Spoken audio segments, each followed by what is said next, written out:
Okay, welcome back to Adventurer Conqueror King system.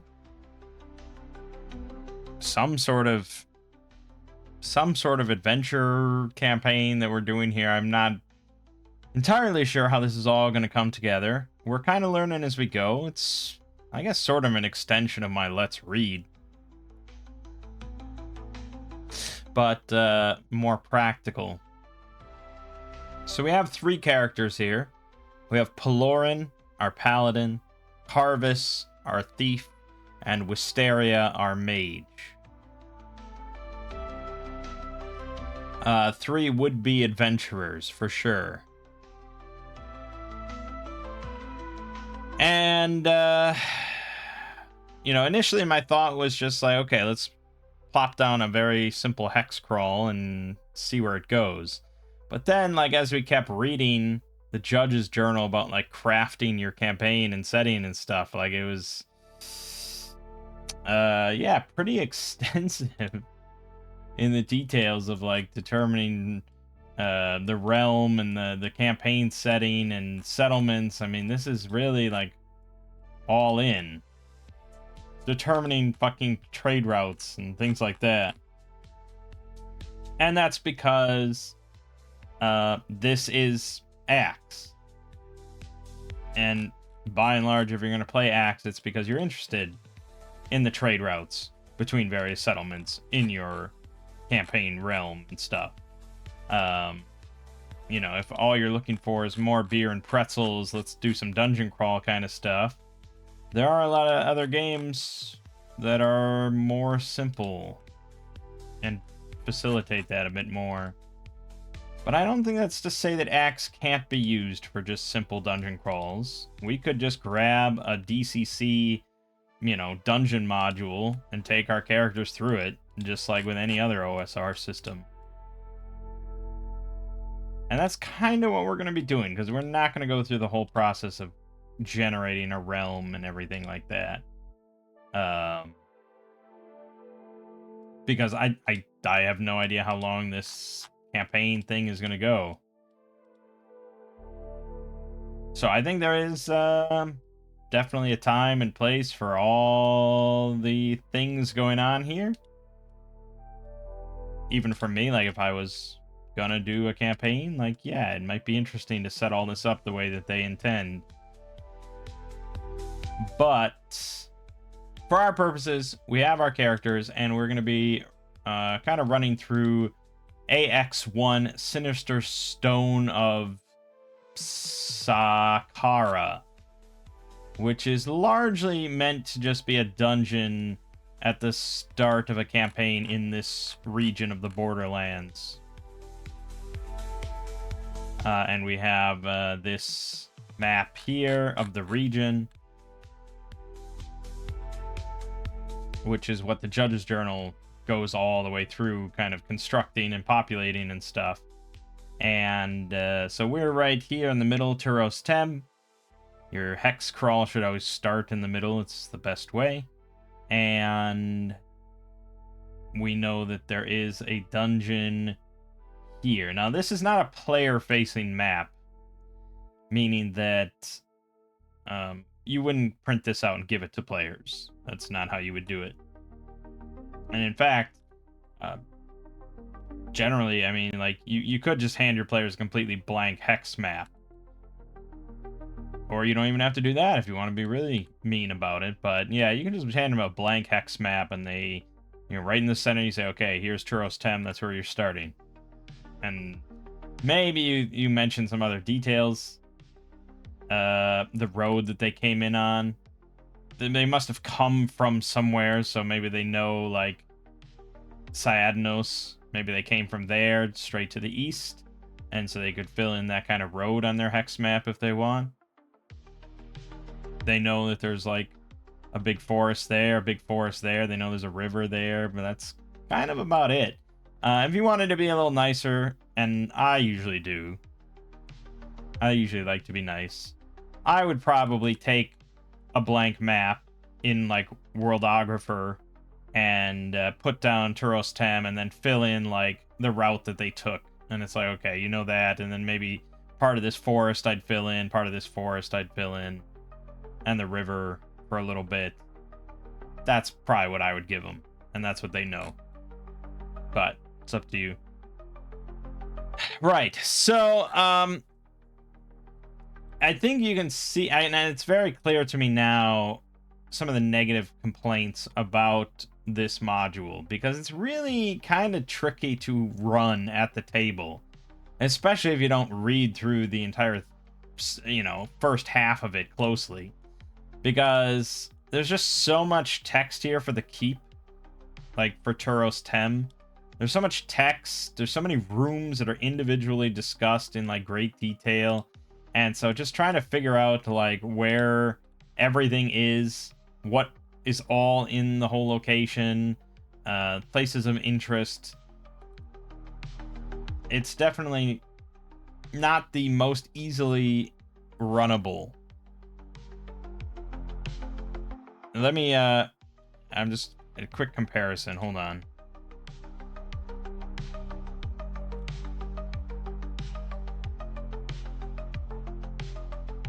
Let me find it somewhere. Here. Okay.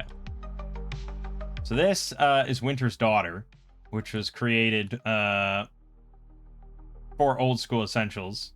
And this is often regarded as one of the easiest, cleanest new modules within the last, couple decades, possibly just ever. One of the easiest to run for anybody, because it's just formatted so nicely and so cleanly, and there's, you could just pick this up at the start of a session and just be, okay, we're running this, let's go.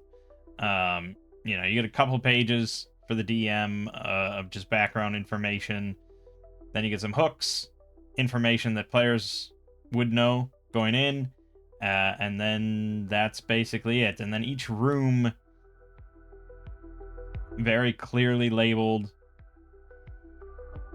and you just get like little bits of detail that kind of stand out.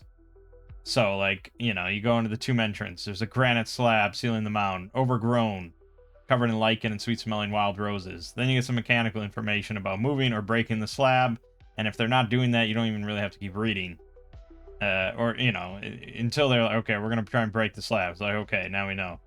Then you have stairs going to the mountain. Descend 20 feet. Dusty, deathly silence, dank smell. Everything is like bolded. That's really important. And then in parentheses, further information that you can kind of expound upon. Nothing here is meant to just be read verbatim. Like, it's all up to the DM to kind of paraphrase and put this into words. But, the bold text and the big headliners and stuff really make it just so easy to run. And I have run this. I ran this for a group with Shadow Dark, and everyone really loved it. I mean, it's a great adventure. So yeah, I mean, it deserves its reputation for sure. It's not very long. It's not, it's a small dungeon, as they'd say, but it's very evocative, very interesting, very fun. Yeah, everyone had a good time.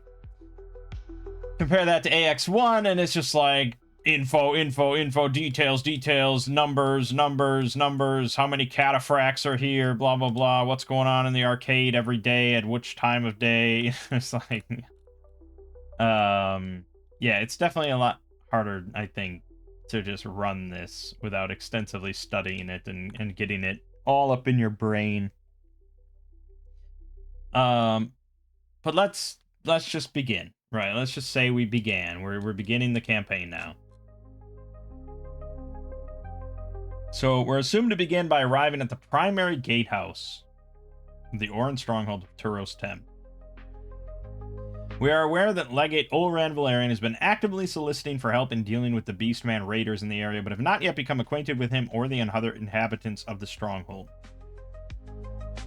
Okay, so we came from that other nearby, like, town, right? Whatever it was called. Syadnos or whatever. And there we heard that, oh, Legate Valerian at Turos Tem. He's looking to hire some adventurers to go deal with some Beastmen raiders in the area. I'm sure that it's set up didn't it say like 2,000 gold pieces or something? Yeah, 2,000 gold pieces to anyone who can uncover the nature of the threat and end it.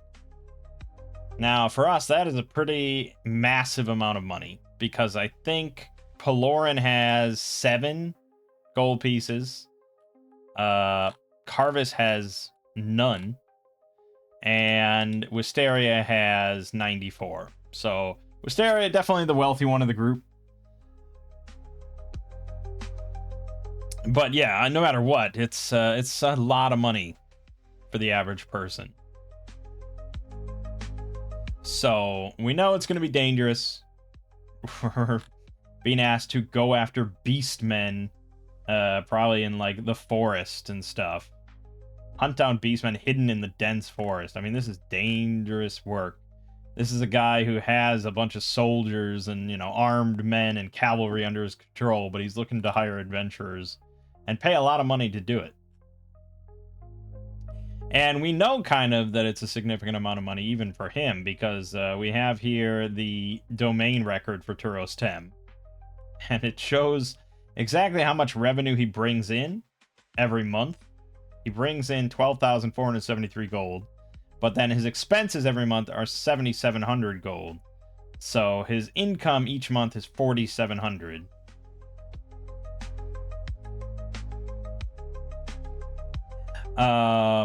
But he's also undermanned. So I don't think, you know, he's really rolling in dough. So for him, it's not like a bank-breaking amount of money to spend 2,000 of his, you know, income every month.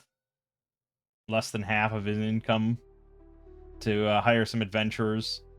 Because he doesn't have to pay us jack shit unless we actually do it. So most of the time, you're going to have adventurers that just like, yeah, hell yeah, let's do this. And they go into the forest and they just die.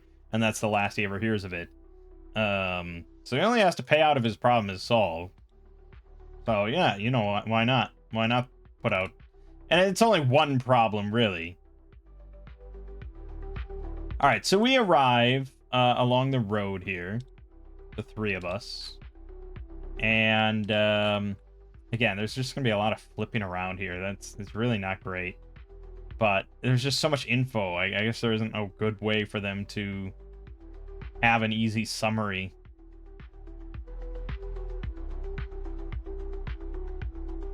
I mean, I could take notes. I guess we can write down notes right here of like what the main buildings are. So, I mean, like, they kind of mention a lot of stuff. So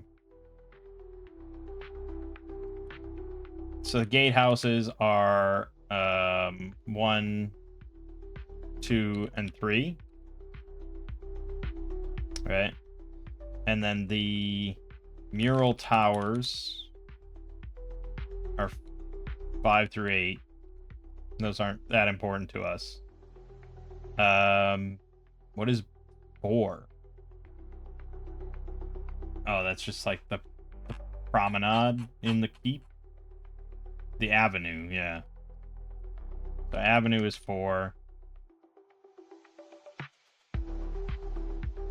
And there's going to be a subaltern there, platoon commander, always stationed there. There's 2 of them.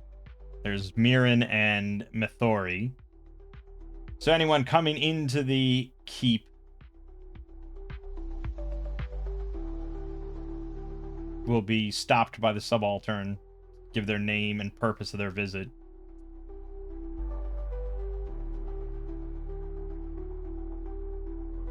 And a work crew of 2d8 unarmed soldiers will be found in the avenue during daylight hours, performing building maintenance, courier duty, and other labor.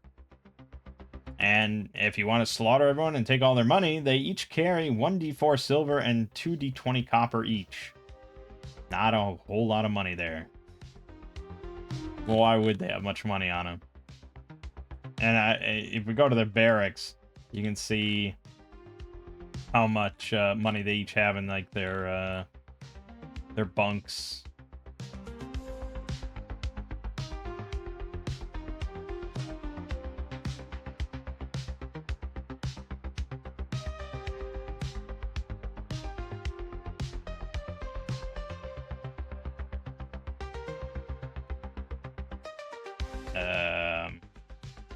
Yeah, here you go. Infantry have 1d4 silver, 2d20 copper each in their trunks. Veteran infantry and bowmen have 2d6 silver and 2d20 copper each. There you go. Now you know. Because, yeah.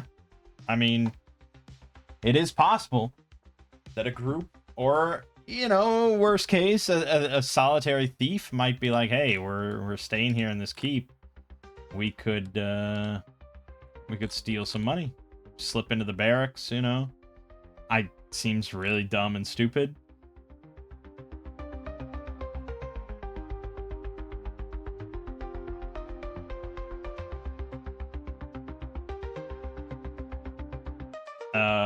But I don't know how many soldiers are just going to be in their barracks during the day. Probably not that many. So if you can get in there, maybe you can start, you know, looting some stuff. It's possible. It's possible. Anyways. So that was 4. And then we also have 9 through 20,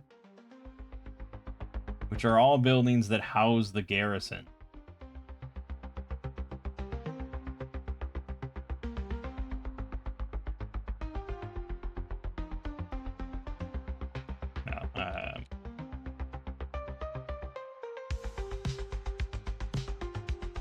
Just to make it a little easier to kind of compile this information. Then there's also 1, 2, 3, 4, 5, 9. Okay, so building 21 is a cistern.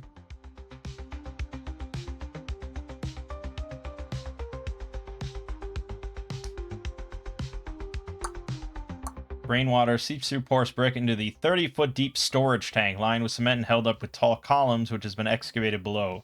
Storage tank can hold 540,000 gallons of water.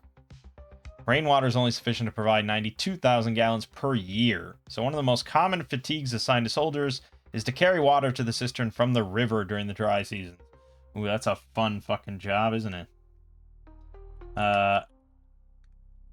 So 22 is the parade ground. Here, soldiers from mid-morning to early afternoon perform battle drills under the watchful eye of the centurion and one of the subalterns. Tells you how many are going to be typically training there on any day. Characters might come to the parade ground to recruit troops with the permission of Legate Valerian. If so, 1/4 of the troops of each type will be potentially interested. These troops can be recruited as either hirelings or henchmen, as the adventurers prefer. If hirelings, they will serve as travel companions, camp guards, and porters in exchange for standard wages, but they will not accompany the adventurers into the dungeon. Henchmen will accompany into dungeons, but expect to be paid a 15% share of their employer's income in addition to their standard wages. So yeah, I mean, I don't know. I don't think you'd hire any cataphracts for, you know, an expedition into a dungeon, because a cataphract is like heavily armored horsemen, you know, heavily armored cavalry.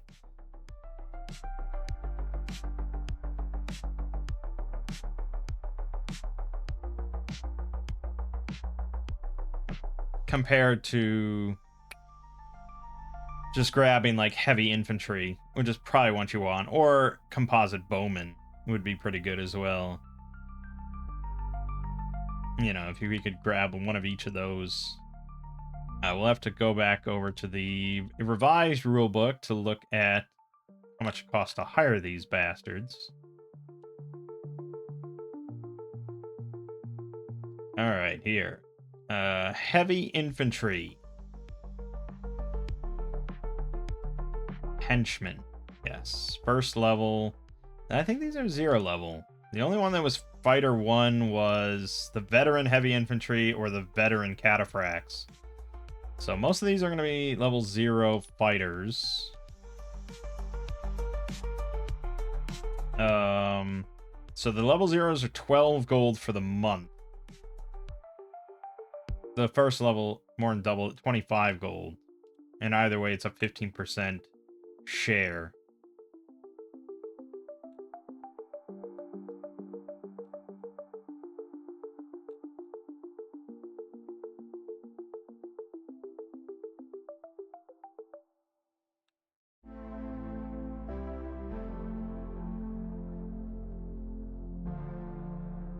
But you don't have to pay them immediately? You can offer them a signing bonus of like 1 week pay, or a month's pay, or a year's pay to get a bonus on the reaction roll. But otherwise, you're just rolling up and be like, hey, I'm going to hire you. You get a share of the treasure, and I'll pay you at the end of the month. But I feel like plenty of these will not survive the month.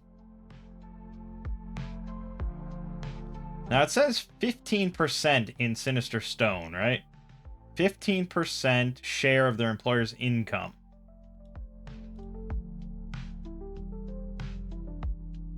But the ACKS rulebook here says henchmen typically hired for a half share of treasure and a monthly wage for food, lodging, expenses.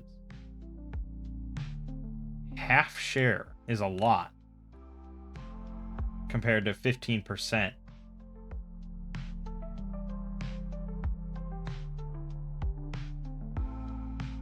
Right? It's a big difference.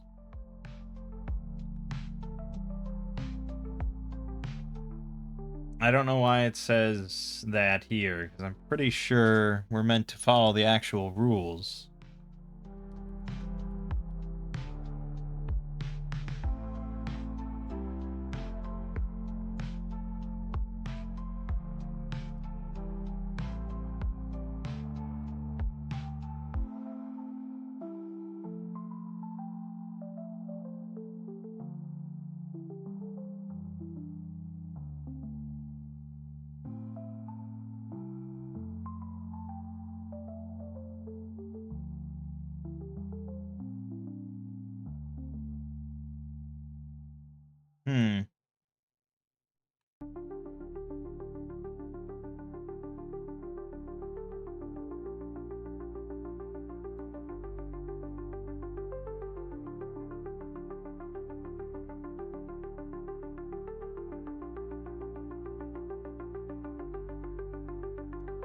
I wonder if this was changed from ACKS 1, because this module, Sinister Stone, was written for first edition. This was written years back.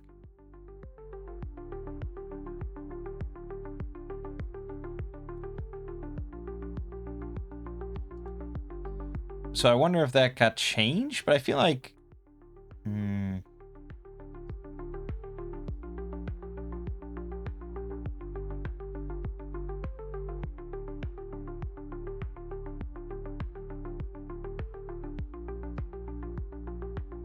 Because I saw some other comment about 1/6 of a treasure share, which it's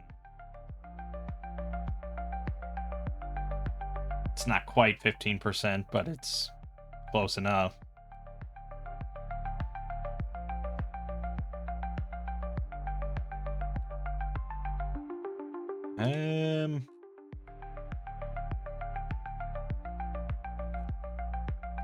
There's a lot of discussion about... Here's how it's intended to work. 4 adventurers, each with 2 henchmen, go on an adventure. They bring back 10,400 gold pieces.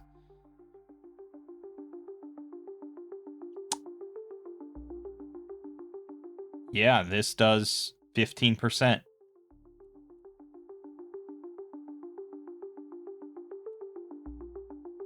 And some people are saying that they don't like that. They bump it up to 25%. But it certainly seems like ACKS First Edition had a 15%. So this is a big change.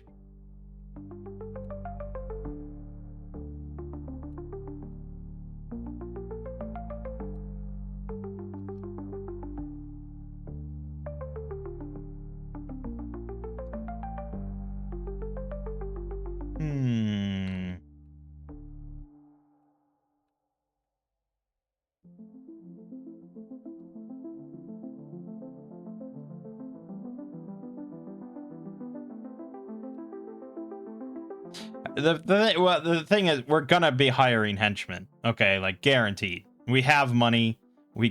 And I guess you don't even really need money. You don't need money.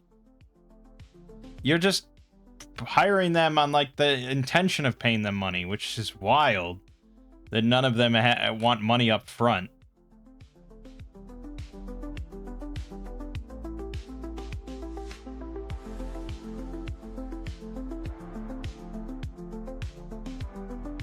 An ACKS henchman will receive a minimum of 15% share of the gold treasure from an adventure dungeon, also receiving a monthly wage. So that seems to be the case for first edition. And I guess they just changed it to now be 50% because it's... Maybe henchmen were just getting abused too much. You just very easy to just get like 6 henchmen, even though they're all level 0, and 6 henchmen are worth more than level 1 character.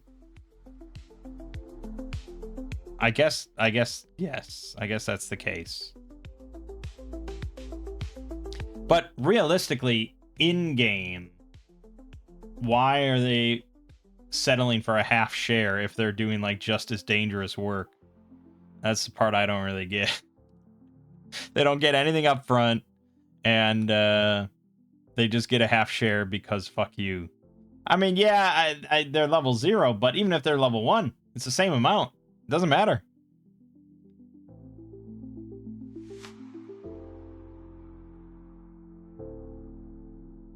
Yeah. All right. Anyways. So we're going to roll with half share, and yeah, nothing up front. Unless... I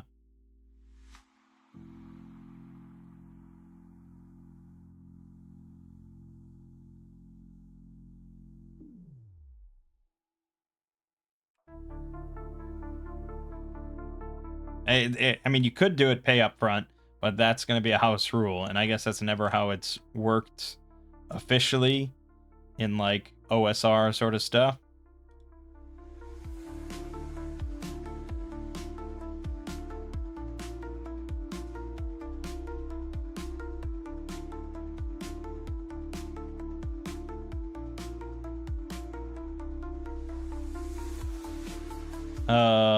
This says that you do have to pay a signing bonus, but this isn't for ACKS, this is just for OSR. So ACKS, I guess, says you don't have to pay a signing bonus unless you want to. And then there's a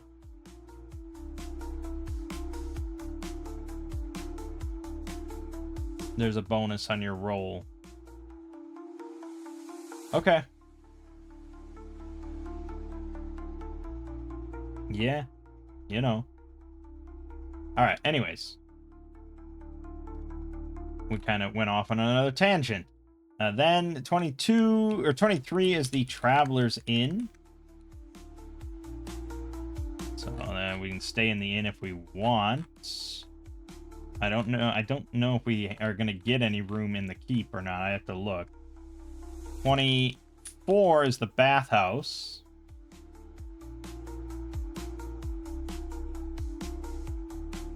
Open to both sexes and all social classes from morning to noon every night. Certain groups patronize the bathhouse at certain hours. Lower class women in the early morning, upper class women in the late morning, lower class men in the early afternoon, soldiers and upper class men in the late afternoon and early evening.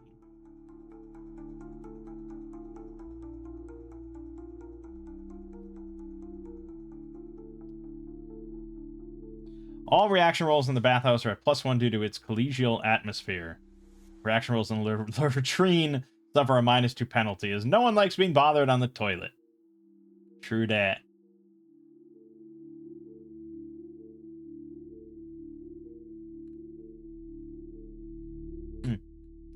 And then 25 is the Forum, which is the center plaza of the little village there, along with the bathhouse and the inn.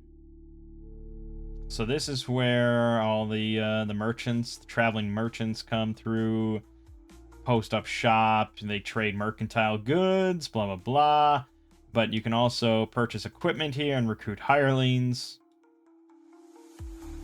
But if you come here to engage in mercantile ventures, you do have to pay a toll. It says characters who, fucking hell.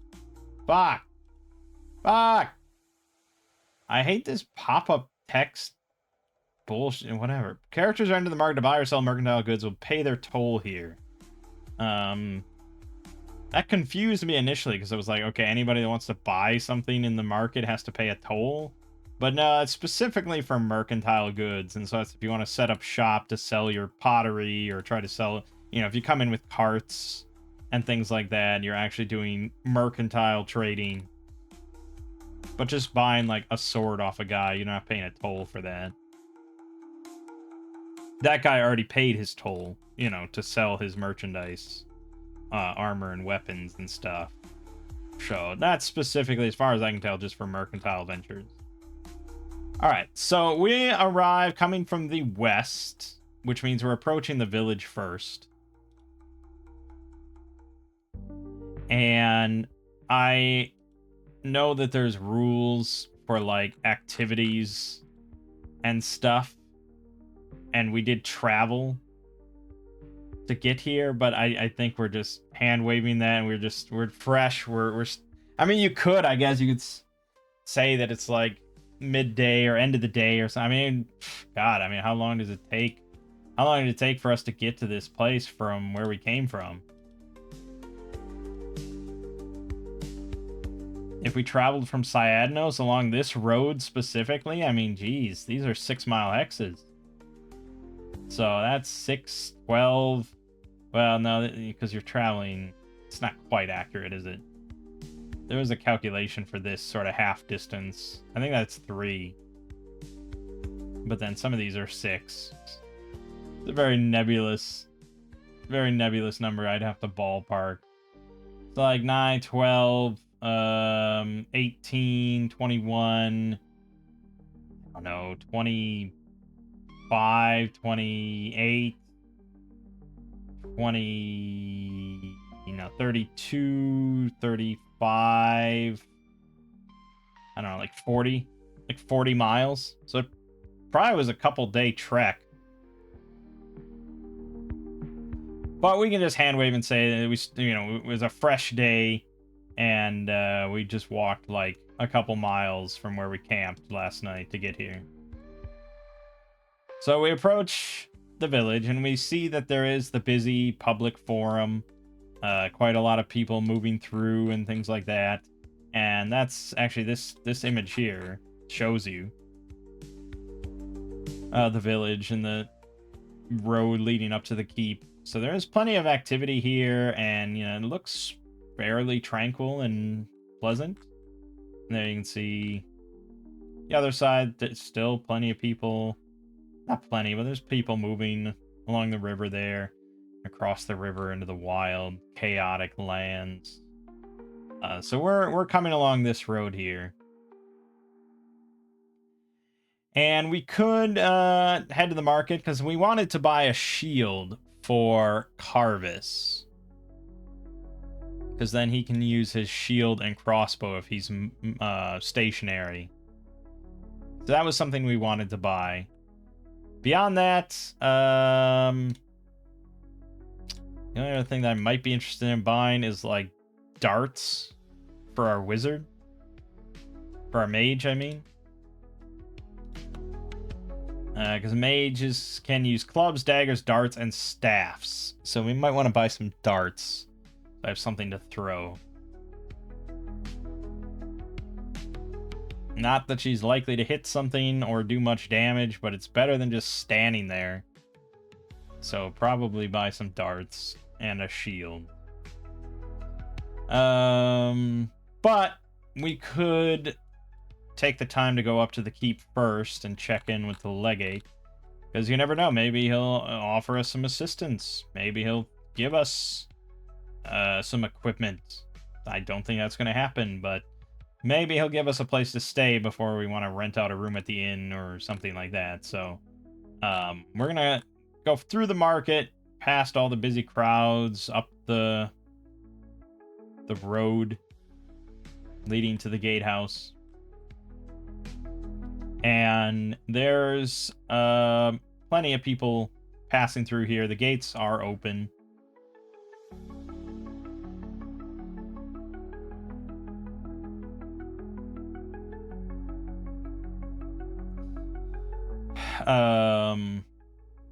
It's a 2-story stone gatehouse. We see a light repeating ballista stationed between the doors, able to fire outward through a large embrasure in the exterior wall.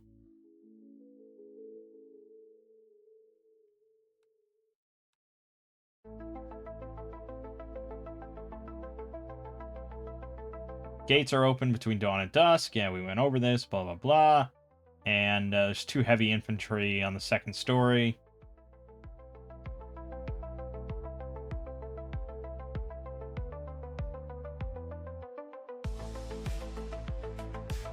Yeah, okay. So it's imposing, for sure. This definitely seems like a formidable enough location. It's up on the top of this tor, you know, this sort of tiered hill. It's got big stone walls, gatehouses, ballistas, guys wearing, you know, banded mail and stuff. So we pass through with the rest of the crowd, and I assume there's a bit of a line along this big avenue, 300 feet long avenue.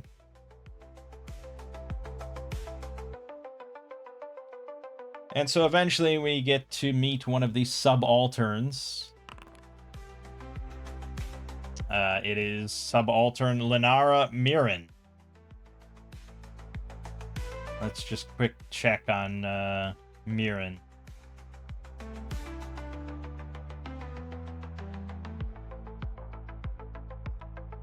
Young, charismatic, and vivaciously healthy. Golden skin, slightly pointed ears betray hints of Argolian ancestry. She's not especially cut out for the life of a soldier, but her father and grandfather both served in the Oran Legion, and lacking any siblings, she felt compelled to maintain the tradition. She's naturally gregarious, but finds little pleasure in the company of soldiers. It gives you kind of her daily routine. With a friendly reaction roll, Mirren will share a rumor and offer to introduce the adventurers to Malin the Misshapen. With an unfriendly or hostile reaction roll, she will disparage them to Malin, earning a -2 penalty to any future reaction rolls with the mage. -4 if hostile. Jeez.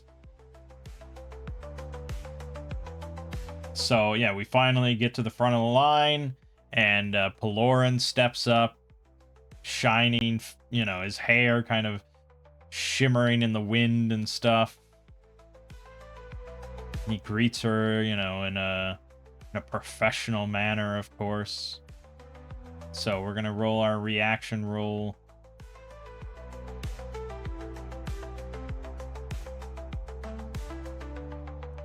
And this is with his +2 charisma bonus. I'm pretty sure he's got, yeah, +2. So 2d6 +2. He gets a 9. So she is indifferent or uninterested.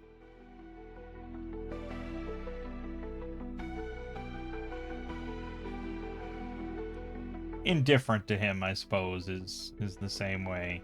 Doesn't really give him too much of a glance when asking for our names and purpose here.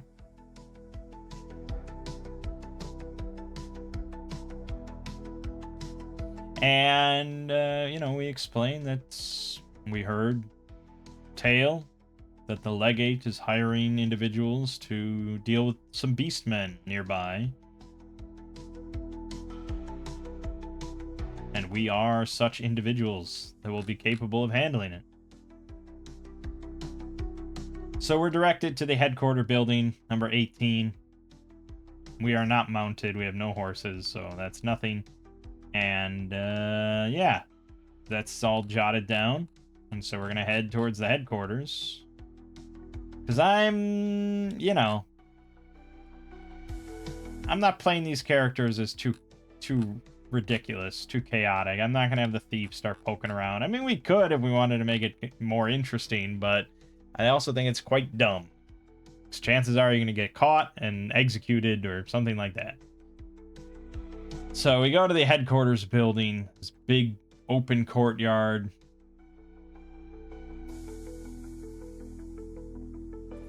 quite open, actually.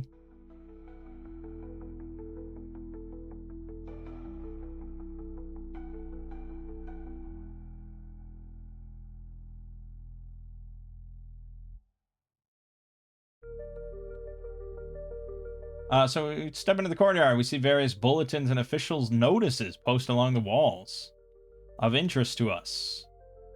By order of Legate Valerian, a reward of 2,000 gold pieces shall be paid to whoever puts a stop to the beastmen raids that have plagued our territory as of late. Adventurers seeking to claim this reward should bring evidence of their success before the Legate at his office in the villa.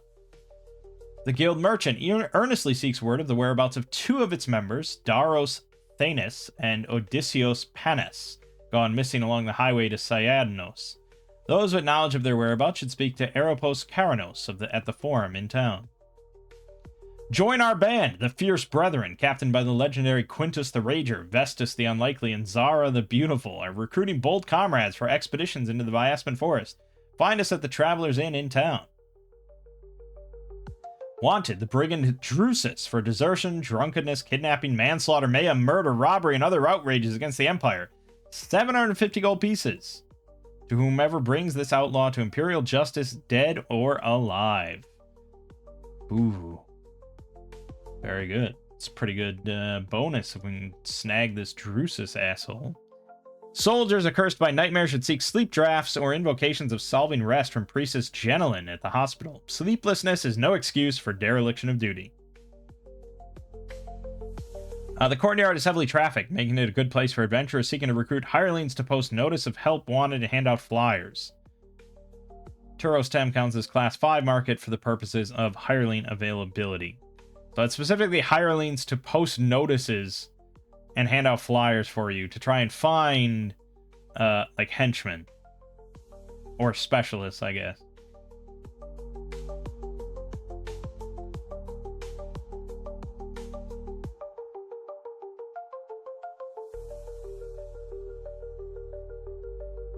So, we're supposed to bring evidence of our success before the legate at his office in the villa. But we want to chat with the legate, I guess, even though it seems a little foolish now, because what is he really going to say to us? This is just some open kind of,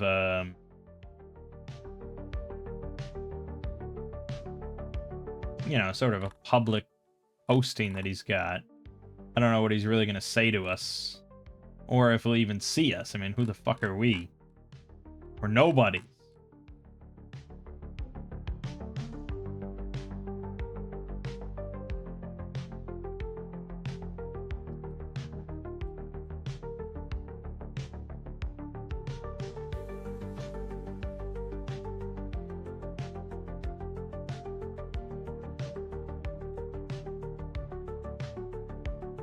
But I suppose he's going to be at the villa, so we could go there and just see what he has to say, if he has anything to say to us, if he can offer any more information about where, you know, all it says is beastmen coming from nearby. A direction potentially would be good, if they've cited movement or anything like that, or if he's had anyone else that has kind of taken on this mission and where they've maybe went to search or anything like, you know, anything like that could be useful. So we're going behind the headquarters building then, around to the other side, because that's where the villa is. And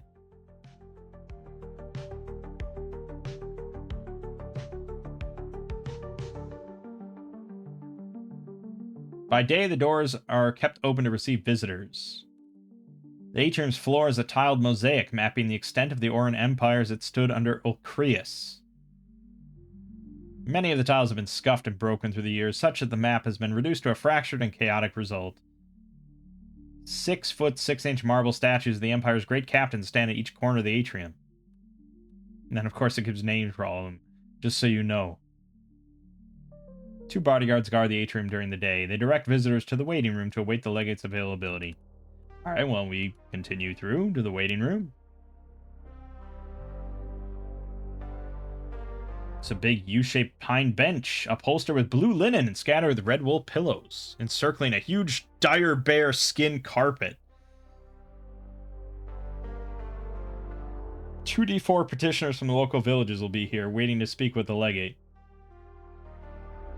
Usually they ask his intervention in matters of law or business, but the recent beastmen raids have caused widespread worry, and most petitioners now come with calls for aid and protection. If the adventurers strike up a conversation with the petitioner, make a reaction roll. On a friendly result, he will share a random rumor with them. Alright, yeah, I mean, we're sitting here waiting. Why wouldn't we chat? Pelorin is, he's a chatty fellow. He's charismatic. He likes to talk. So he'll strike up a conversation, see what they're here for, I'm sure, there's going to be one petitioner that's also fairly chatty, so they explain that, I don't know, what do we think? They're a farmer, probably. And they're trying to get some sort of military protection, military guard of some sort, or, something like that. And we'll roll 2d6 plus 2 again. Alright, 8. It's hard to get that friendly result, right? Most are not friendly right out the gate. But you can influence reactions. So if we spend a minute, we can roll again.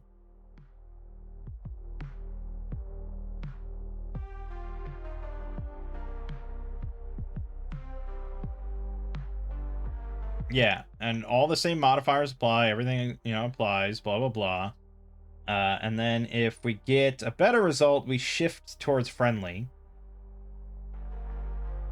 If we get a worse result, we shift towards hostile. So I assume we're here for a little bit. I assume we're here for at least 15 minutes. So I think we could probably attempt this twice more if we wanted to. Which makes sense. I mean, it makes a lot of sense. It's not just one reaction roll and then, well, that's it.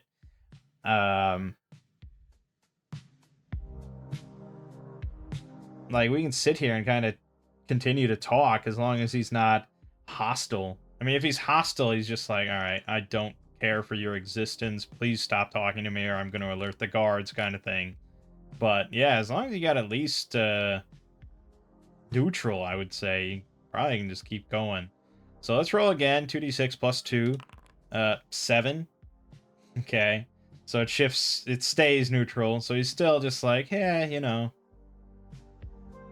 we're chatting. He's being polite, essentially. That's what he's doing. He's being polite. So we'll sit here and continue to chat for 10 minutes. So we got nothing else to do. And there we get a 9. All right, so maybe we say something during the course of the conversation that, we talk a little bit more about maybe our history. Maybe our parents were farmers, or I don't know. Who knows what. But, yeah, we steer the conversation to be a bit more pleasant. He's still indifferent about our he's still not willing to really think of us as, like, someone that could help out or someone that really sympathizes with his plight or anything like that. But if we continue to talk for another hour, maybe. But yeah, by that point, he goes in to get his petition heard. And then after that, we go in to get our petition heard. And we meet with the legate, which is in his office. And during all that, while we're, the paladin is chatting with a peasant for 10 minutes, the thief could have wandered off and maybe done something, but we'll keep it simple for now. All right, so the office. The office within is designed to awe and intimidate petitioners and supplicants. To either side of the entrance are 6-foot, 6-inch tall bronze statues of Ayana, goddess of war. There's a dais, cement dais, surmounted by a marble table with bronze legs in the shape of lion's paws, behind which sits the legate's bronze throne.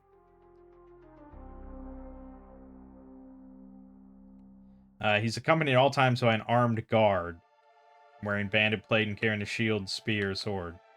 He's an elite, he's a level 2 fighter. Damn.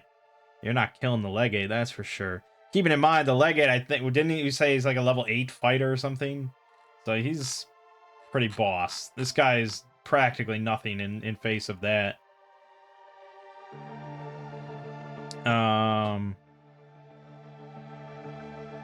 Right, so now we're gonna scroll down to the legate.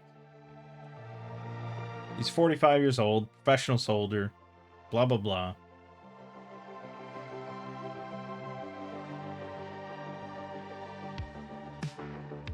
He takes his responsibilities seriously, strives to maintain peace and security within his legature. In private, he's prone to brooding on the decay of the Empire and is oblivious to his wife's discontent.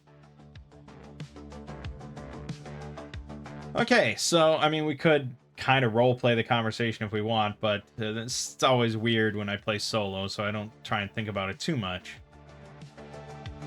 But, you know, I don't know, do we just, I don't know, do we salute him? Do we bow to him? I have no idea. We're a civilian, right? And he's military. I don't think you do anything. Maybe a slight bow. That's kind of always respectful, right? Nobody gets offended by a slight bow, right? Except for Black Panther. And we say that we're adventurers that have come to answer the call to take care of the beastmen nearby.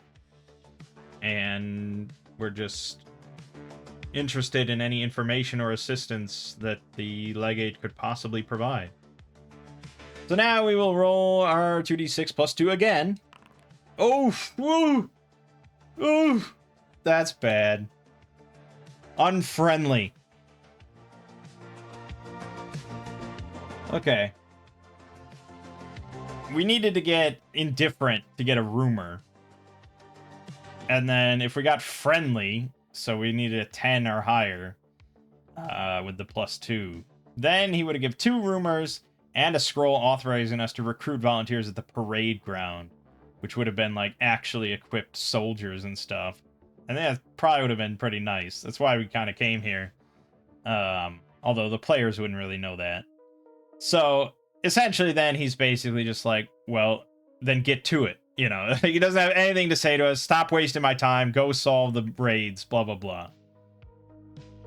Get the fuck out of my sight. And you're not going to really push it beyond that. He's clearly not pleased with our presence. So, I'm pretty sure the reaction roll entirely is secret, right? Yeah, the judge makes the roll in secret. But usually the response is kind of a clear indicator. So yeah, he, not too pleased. So we quickly vacate and kind of like just swear to ourselves that we wasted our time too. Okay. How would we know then? How would the players know to go into the forest? I guess it said that, didn't it? In the introduction? What the players know? Adventurer's background, yada, yada, yada. They've gained a foothold in the Viaspen Forest to the north, from which they've begun striking at the nearby settlements. Okay, so we know it's to the north. We know it's in the forest. Beyond that, it's too hard. You know, we have no idea about any specifics. And no one here would really know specifically where they are or anything. Alright.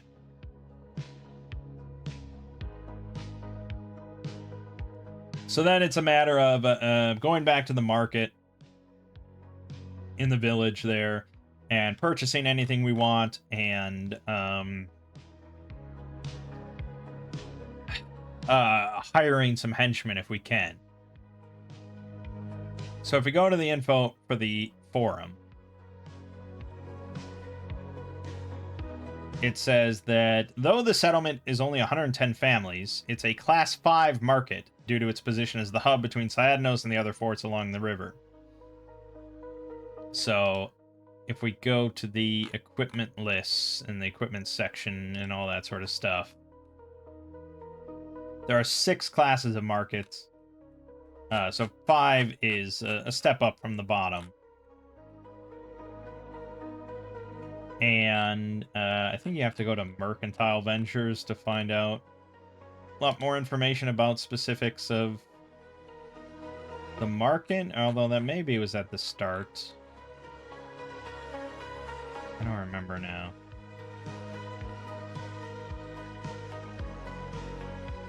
kind of irrelevant. I mean, it's mostly irrelevant as to like what is the makeup of a class 5 versus a class 2 or something like that. It's probably in some part of this information, but it doesn't really matter. But yeah, normally this would be a class 6 market because it's a merchant hub, it gets bumped up, which means that more stuff of higher value, including men, is available to us. But first, equipment. This should be pretty simple. I don't think we really have to go through like a whole... There's not like a whole haggling process or anything like that. Sometimes a location or like a module will tell you that prices are doubled or something like that. But I think this is going to be fairly standard. Harvest doesn't have any money, but, you know, we're a group. We're friends. We'll share some funds. So Carvis wants a shield. Just a basic metal shield. So that's 10 gold pieces. Yep. And that's also going to bump up his encumbrance by a whole point. So he'll be at 8 out of 20 then, which is going to bump him over the line. And he'll be slower. I don't know, is that worth it for our thief? Maybe that's not worth it.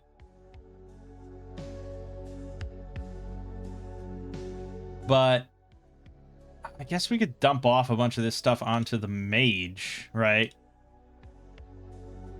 And weigh her down with stuff like the lantern and the rope. Although him having the rope is kind of important. But definitely the lantern could be dumped off. So let's dump that off. And the oil. We'll put that over there. Okay.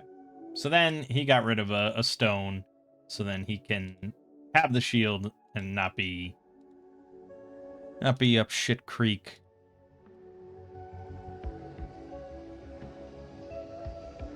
Shield. I don't know why it differentiates between metal and wooden shield. I think we might have to go to descriptions to find info about that. Optional rules. There are, yeah, and I was looking at those. There are optional rules that differentiate shields by their historical types between buckler, heater shield, kite shield. So yeah, interestingly enough, that's an optional rule. The game didn't want to go all in on differentiating kite shields from bucklers and crescent shields and stuff. I looked at the rules. I think they are interesting, but for now, yeah. As usual, though, if you're going to be all in on ACKS, you may as well be all in. Then we also want to buy darts.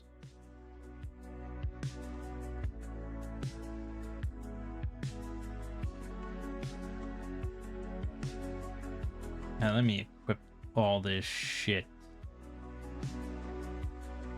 So our AC is 5. That's right. Fucking 5 AC on Carvis as well. He's equal to Peloran thanks to that 2 Dex mod being big time. It's pretty good. It's pretty damn good. Still not gonna really handle like a hail of arrows or anything from a bunch of goblins, but not bad. As for darts, they come in packs of 5. Each one is 1/6 stone per pack of 5. Range of 15 without penalty is very shitty, but it's the mage's only real option. And it's slightly better than throwing a dagger. And the set of 5 costs 2. So we don't want to go over our limit here either.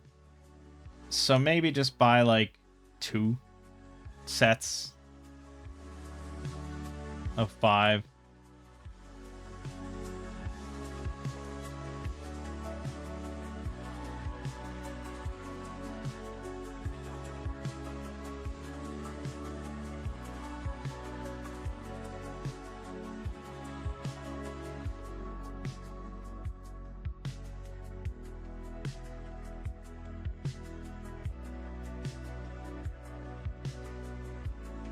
Okay, so encumbrance. We have 1, 2, 3 stone. Plus 1, 4 stone. 4.5 is what we're at. And that gets rolled up to 5. Okay, that's all correct. Yeah, we're correct. All right, that's fine. We're all good. We're all good here. And then I have to spend 14 gold total for that.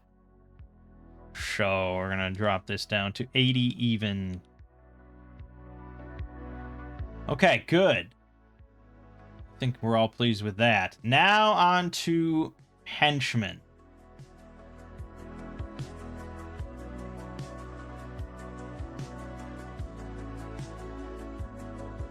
So, hireling availability by market class is what we're interested in. We're going to go for 0 level fighters. So, there's 1 D6 available to be hired. I guess let's roll that. And then we know. All right, there's 2. There's 2 here potentially to be hired.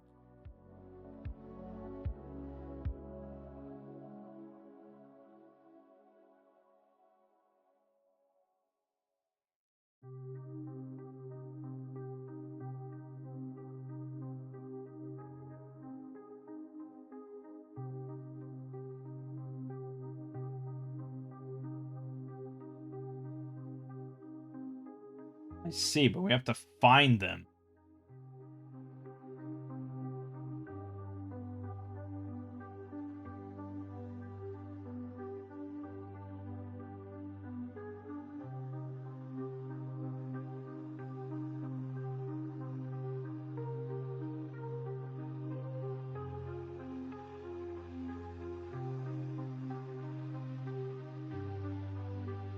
Huh.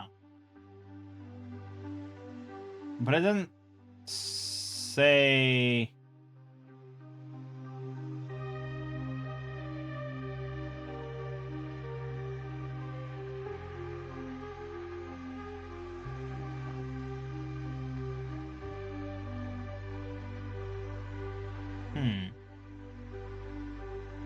Oh, 1/2 of the hirelings become available within the first week you enter the market. 1/4 become available during the second week. The remainder become available in the third week.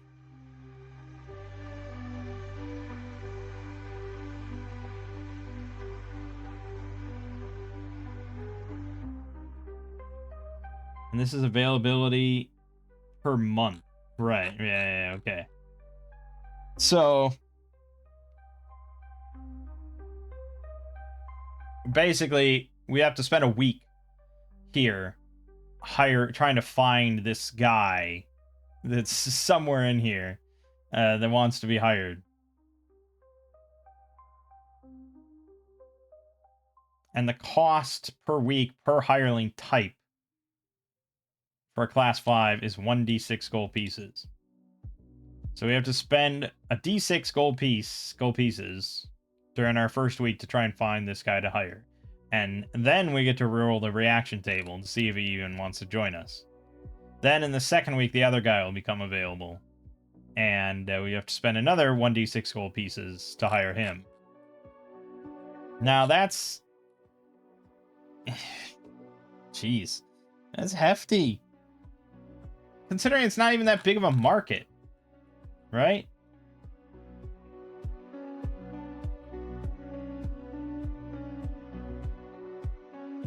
That's kind of wild.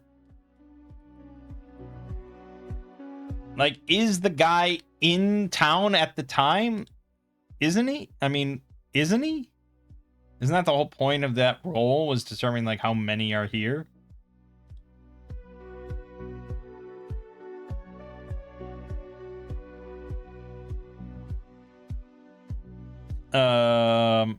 And so it takes a whole week just to find this guy?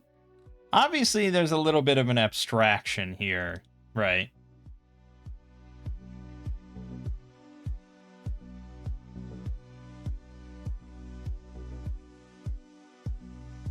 I think, yeah, I think that's just...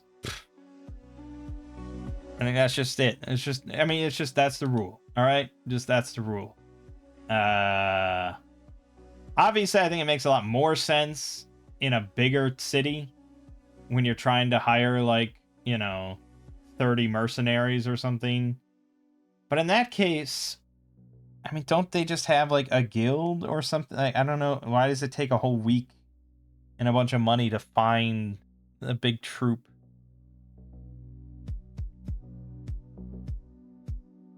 I can see, like, if you're trying to hire 22 heavy infantry and they're from all over the place, they're, you know, they're from all over different, you know, they're individuals and stuff like that, you're bringing together, like, yeah, okay, it could take a while, I see that.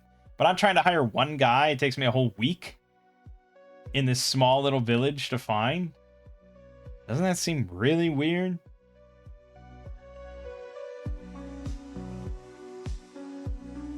I kind of want to check the Discord just to see if anyone else has thoughts on this.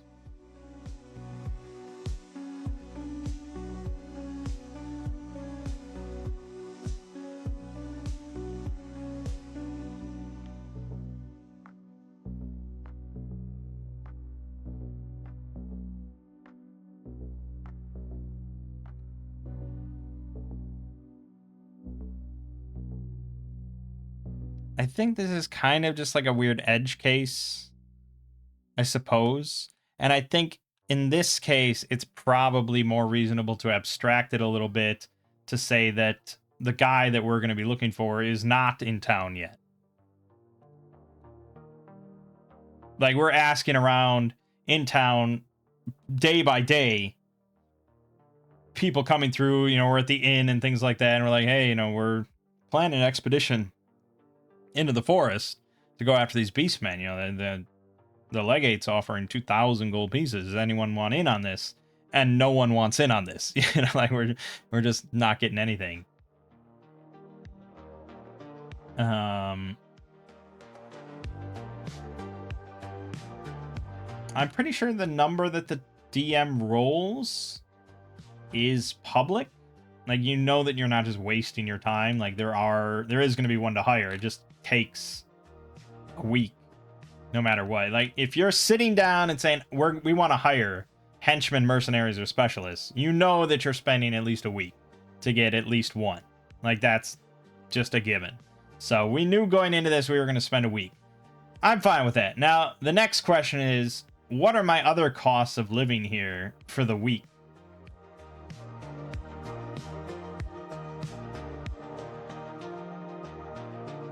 Like, I'm sitting here, we're staying at the inn for a week time. Is there like a simple, I think there is info at the inn, actually. Because I was reading through this a little bit, and you get called over to this kind of gruff innkeeper, and depending on your reaction roll, he might just very gruffly say that a private room costs 5 silver pieces per night, lodging in the courtyard costs 1 silver per night, and stabling costs 2 silver per night for donkey and mules, 5 for horses.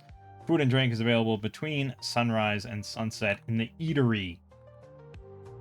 And then it gives you all the price. And again, if you're playing fucking ACKS, you're calculating all this shit, all right?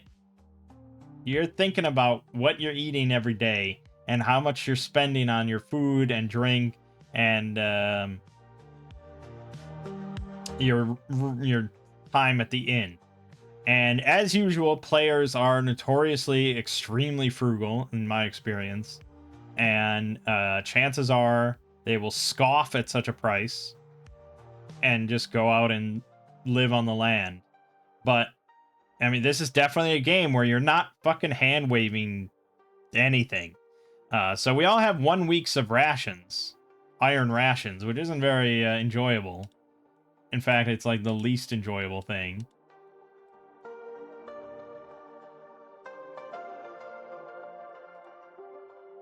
I'm sure there was descriptions for iron rations somewhere here. I mean, I don't know if there would be a penalty or anything like that to just eating your iron rations. It's kind of the point of rations.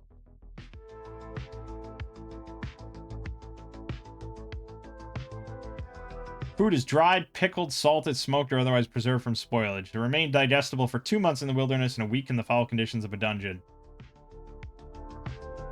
Cheapest are hard, dried, salted biscuits. Better include salted or pickled meat and dried, pickled, or preserved fruit and vegetables. That's pretty much it. Standard rations is fresh food. Cheaper and tastier, but they do not remain edible for long. Only 1 day in a dank dungeon. So they are cheaper.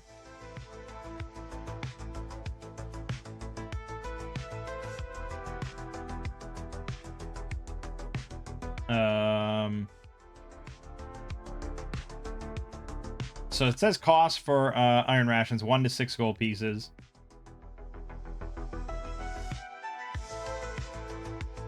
There's no real mechanical difference in any kind, you know, between that price. So it's kind of just like availability, you know, what might be available, where you're at. But yeah, I would say mostly you're looking at 1 gold. Whereas the cheap standard rations are 35 copper. Which is 3 times cheaper. And this all can matter for sure if you have like 100 mercenaries or something like that and you want to supply rations to. But okay, so say you don't want to live off your rations. You want to save those for when you need them. But you don't want to pay the exorbitant or whatever costs of an inn here. You could go out and just camp, you know, in the wilderness nearby, I suppose. And you could forage for food. But I'm pretty sure that's like poaching, right? Like if you're hunting on the legate's land without his permission, that's what poaching is.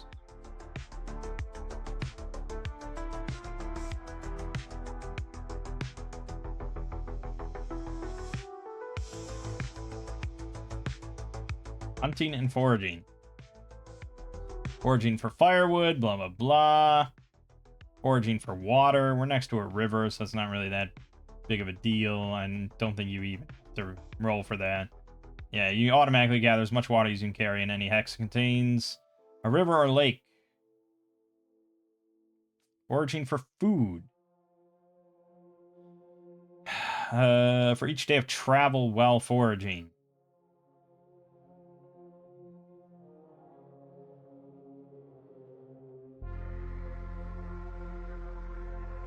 Adventurers who do not wish to steal forage from farmers suffer a -4 penalty to their proficiency throw in civilized territory. -2 in Borderlands territories. Much of the available forage is actually crops. Yeah, okay. Hunting for food. Dedicated activity. So it's a hunting throw of 14 plus. You bring in 1 stone of game, enough to feed 6 man-sized creatures. Adventurers who hunt risk encountering wandering monsters, however. Yep. Oh, a hunting dog also gets a throw of 19 plus. And the dog gets a +1 bonus to the throw per dog that hunts with it. To a max number of +5. Pack of 6 hunting dogs, so it's 6 rolls at 14 plus to bring down game. Damn, you're like guaranteed. Game is scarce near human and demi-human settlements and more plentiful in remote wilderness. So in civilized territory, it's a -4. I don't know. Are we considering this civilized territory or Outlands territory? If we were going to go by that division of like lawful, neutral, chaotic, I feel like this is kind of civilized territory we're in. So I think you'd be struggling with foraging without stealing and struggling with hunting in general.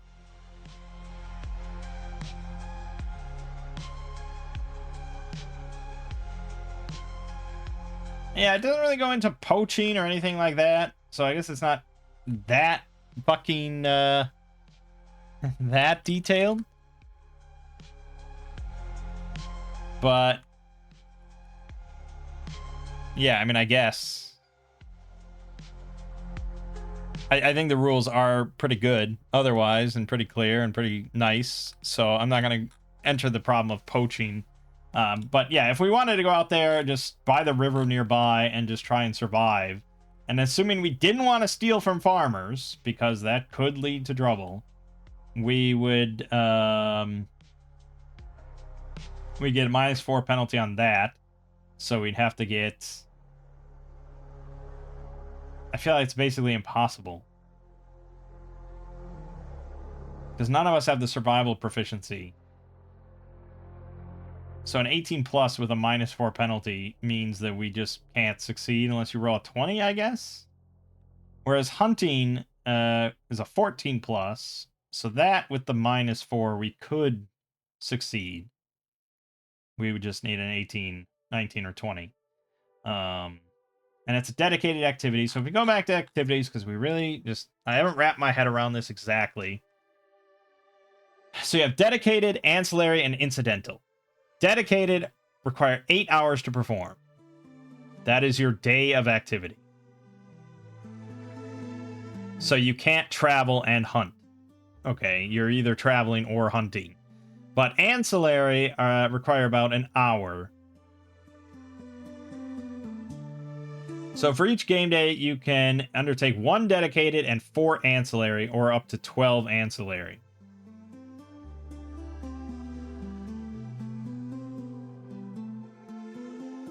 That's generally the gist of it. It's 1 dedicated, 4 ancillary, or 12 ancillary. Most campaign activities are unstrenuous. Some are strenuous.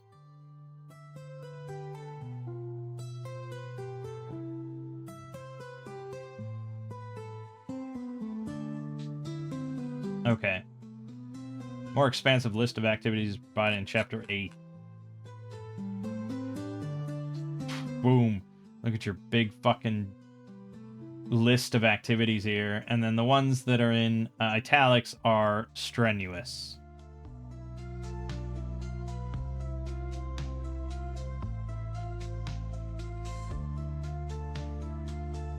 So foraging for food or water or firewood is strenuous. You can only do that once per day. Actually, there's a special limit there. And then hunting or fishing is also strenuous. And that's dedicated, so that takes you 8 hours to do. Oh, we can fish. Did it mention fishing?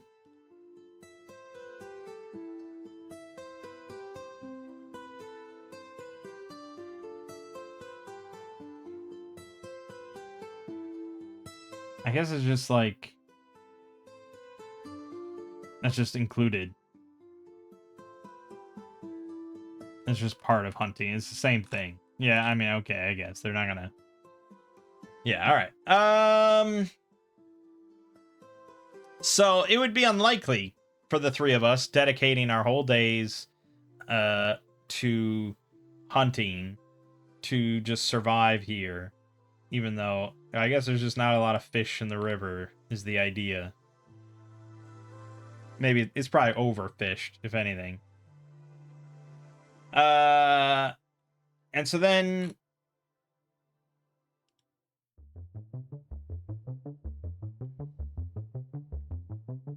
okay, so the searching for hirelings count as ancillary activities.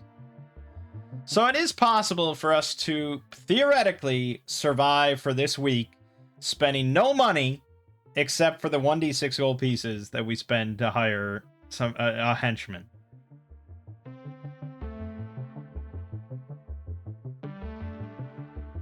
And worst comes to worst, you can just like eat a ration on any day that we don't successfully hunt, which is probably going to be most of them.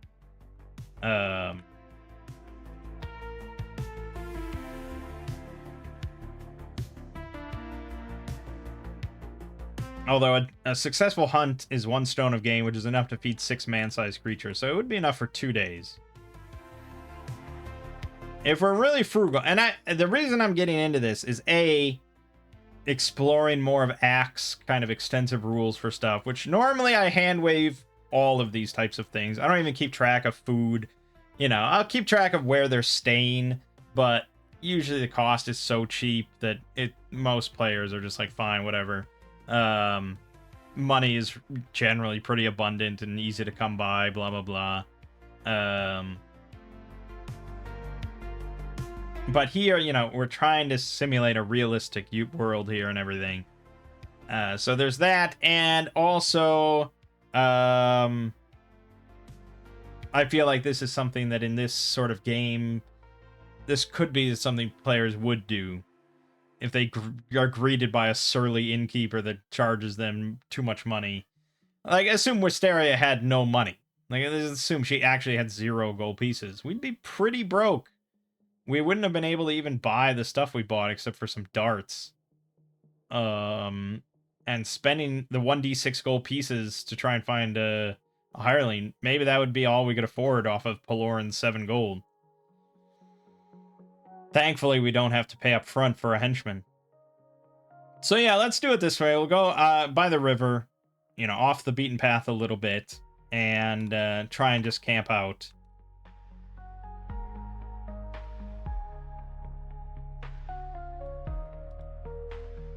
And I wonder if you would have random encounters here. We're right off the road, near the fort. This is not going to be really a spot where chaos reigns or anything. I guess there could be... There could be a role here.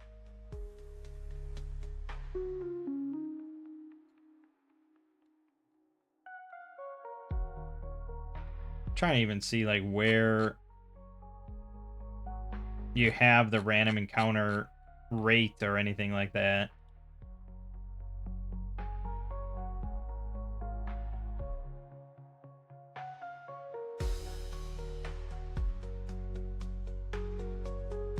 Yeah, I don't know. I'm sure it's somewhere.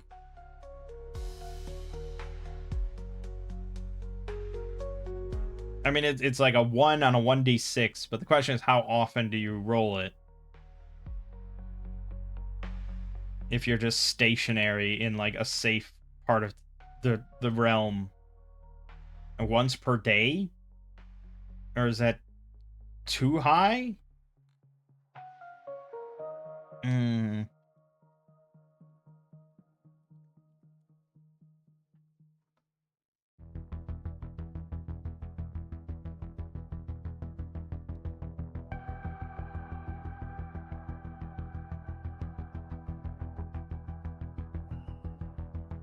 It's not in the book? I feel like it's got to be in, like, the judge's book or something, right? Which just goes into so many more details than you'd ever want.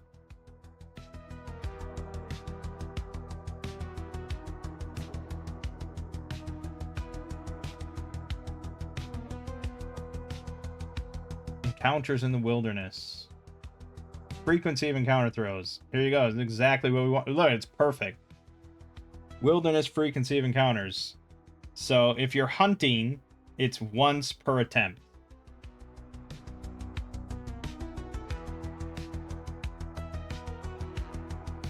And that's going to be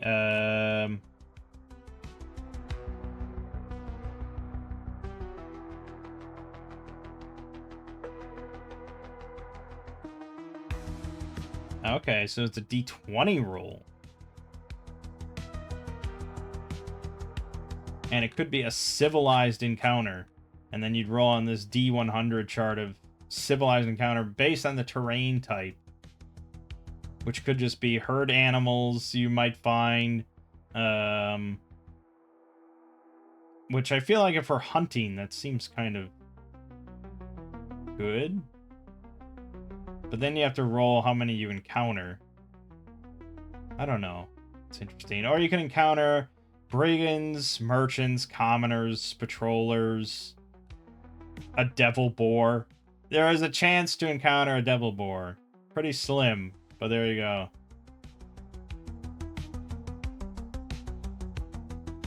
Okay.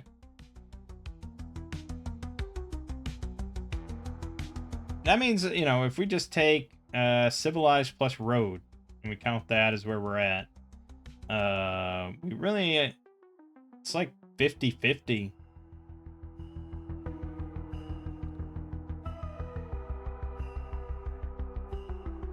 Yeah, it's like 50-50 to get an encounter or not. But the encounter might just be like nothing, and we're just like, okay, whatever. But, I mean, I think if you roll, like, commoners or patrollers, I would then bring up the poaching concept again and be like, hey, what the fuck are you doing hunting on my land here? Better have a fucking signed and sealed note from the legate, or I'm gonna... Well, I don't know what the commoners will really do. Maybe run at you with their pitchfork, or it depends on the reaction roll, I suppose. We'll see. And most of this depends on the reaction roll. But all right. So we have to spend 1 week doing all this. So this is where it's, again, essential to count day by day by day. And I think it's always just a lot easier to use real world dating, you know. So we'll just say it's January 16th today. If we want to keep a dedicated log here. Met legate.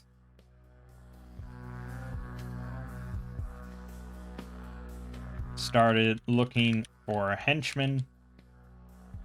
Camping out by river. Okay. And so then the first day, we're going to do a dedicated activity, all three of us, to hunt. So we need a 18, 19, or 20 on any of our rolls to succeed, because no one has a bonus to this, as far as I understand.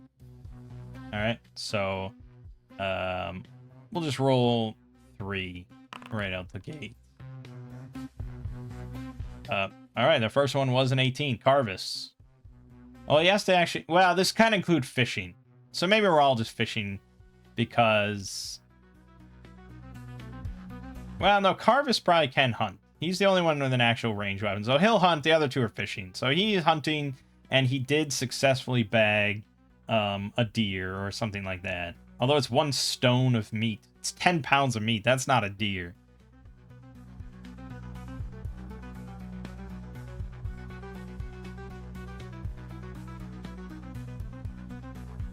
What would he kill that would have 10 pounds of meat?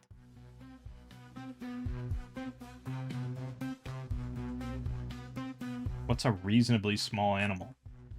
A rabbit would only be like 2 pounds of meat. But I mean, what else is slightly bigger than that? You know, like, not much. A sheep is gonna be way more than that, right? Way more than that. Yeah, like 50 pounds of meat. Obviously, those are like, that's from like professional butchers and stuff. Carvis is not a professional butcher, but still, I mean, mass is mass. There's a lot of meat to be had. So I don't know what animal it is exactly, and I hope no one asks me because I'm not sure. But yeah, 10 pounds of meat. Give or take. Good. And so each of them then has to roll on this encounter. So 2 of them are fishing. Carvis is actually hunting. So we'll roll for him first. 19. So he does have an encounter. Pelorin also has an encounter. And Wisteria does not. So then you have to roll for their different encounters.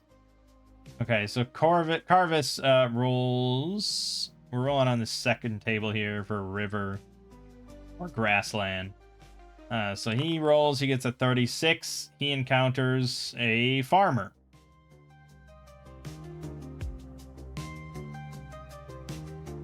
Okay. Whereas Pelorin rolls and he encounters a herd animal. Large. So he encounters some cattle. So while they're fishing, they just kind of see a cow just like walk through and graze. But, you know, he doesn't have a ranged weapon, and Wisteria is maybe fishing down the river somewhere or something like that. They're all separate. So it's just like, okay, great, there's a cow there. He could rush it with his sword, but no. They all trust that they'll get some meat. Whereas for this farmer, we're going to roll a reaction roll for Carvis, who has, I don't think, any charisma bonus. No. So it's straight 2d6. 7. Very middle of the road. So that's just like neutral. So it's not perhaps like he doesn't catch Carvis like actively walking around with his crossbow out or something like that. This is Carvis maybe coming back with the animal, or perhaps it's earlier on and he's still just like trying to get to an area where he thinks, or maybe he's following something, who knows what. But you know, the farmer just kind of nods to him, gives him a bit of a look perhaps, but I don't think there's really much of an encounter here, unless Carvis wanted to kill this guy or something. I mean, Carvis could maybe strike up a chat to see if the farmer knows anything about the beastmen or is worried about the beastmen, you know, if he wanted to go that route. But this guy clearly didn't give him a very friendly look, so I think they're just going to go their separate ways. Because, I mean, Carvis is armed. He has a crossbow on him. He has a short sword on him. This isn't hidden or anything. It's not like up his sleeve. He's visibly armed. He looks like one of those adventuring types. The farmer's not really going to just like pick a fight with him or anything.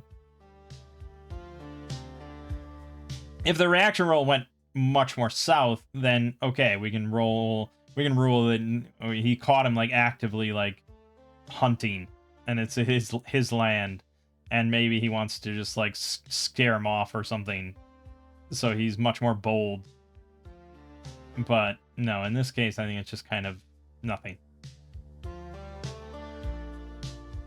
All right, and then we have food for the next 2 days, so we eat half of that now, and then that's it. Hunted successfully. What did we hunt? I don't know. January 17th. So we spend an ancillary activity both days to try and find henchmen. And remember, we have to, for every 6 days that we do of strenuous activity, we have to rest on the 7th. So since we have food today, I'm actually going to rest on the 17th. So we'll look for henchmen, rested. We eat the rest of the meal that we got. Now January 18th.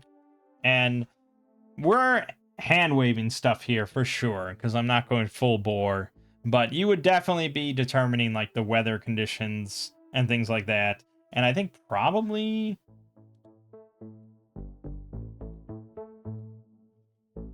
No, I don't think you... Here, resting stationary night. Once every week, you're going to roll a random encounter during the night, which is a much different feeling than just rolling it while you're hunting or something like that. But no, if you're just sitting there during the day, there's nothing.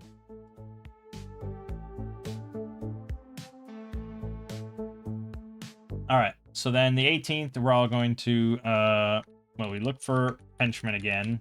It's getting kind of annoying here, but we keep it up because we are investing the whole week. And now we do another hunting roll for all 3 of them. Oh, that looks good. Oh, yeah. Carvis again. Carvis again succeeds. But all of them have to roll to see if they got the wilderness encounter. So, yeah, just 3 again. Okay, 2 of them got nothing. But Paloran got another encounter. Civilized encounter, so we'll roll for that. 84. That is a cavalry patrol.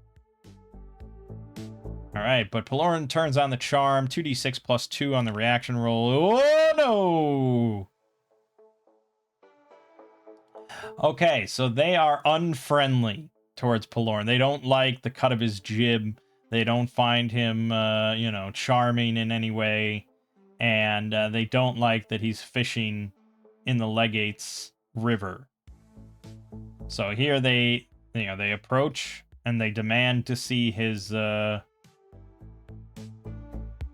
is it even called?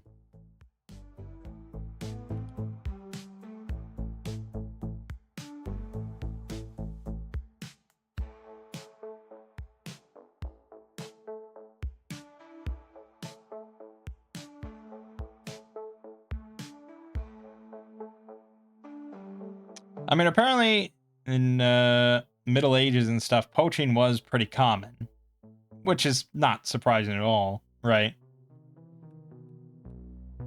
I mean, you're never going to track all that sort of activity down or anything, so obviously it was going to be fairly common, but it was a crime. It was illegal to poach.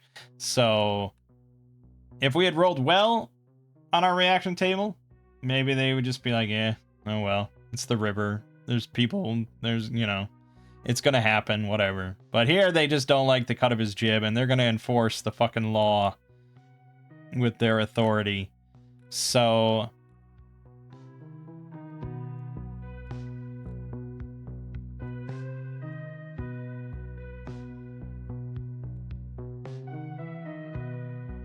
yeah, I don't know what it would be called to have, like, approval from the local ruler.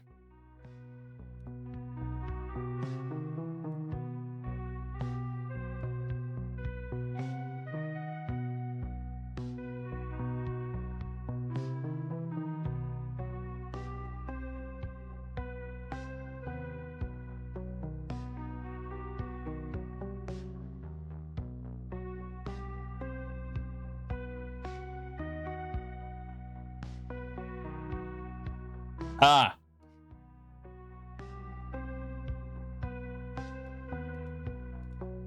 A grant of vert and venison.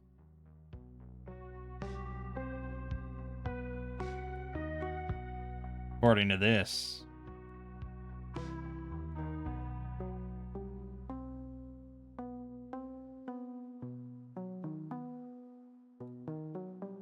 Oh, but that was a grant given to lords by the king, and that allowed them to impose their own fines for poaching.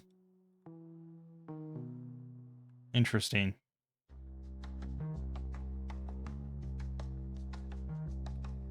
So I don't know. Yeah, I don't know exactly what it would be called, but you know, the hunting grant by the legate or something.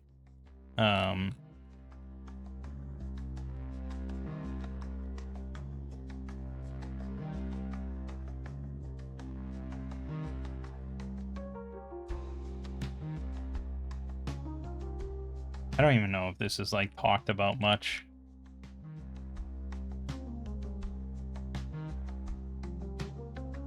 In the OSR community or anything like that, you know.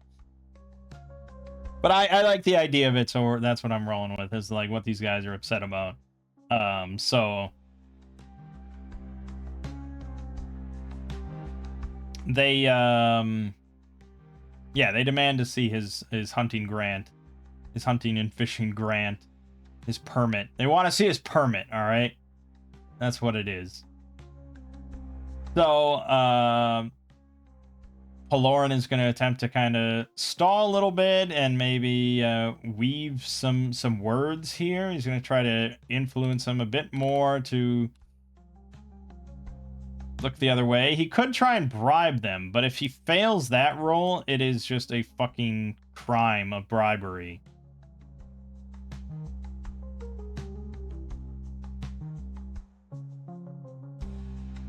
And then we got to get into that whole ball of worms.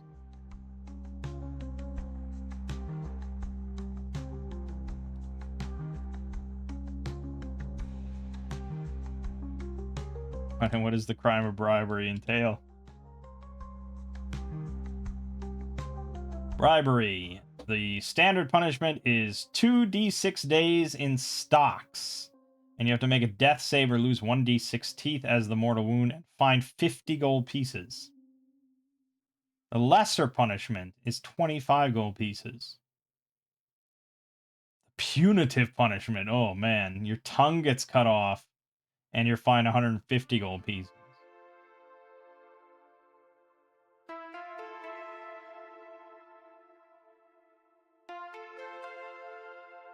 Interestingly, there's not a list, you know, poaching is not mentioned here at all.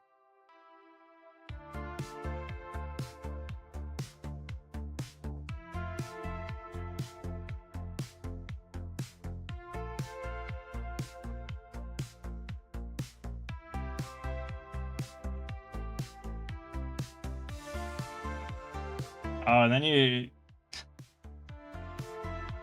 have to languish in jail awaiting your trial. For bribery, that's another 1d6 days. You can automatically finish awaiting trial the first time you get caught by pleading guilty and accepting the lesser punishment for this crime.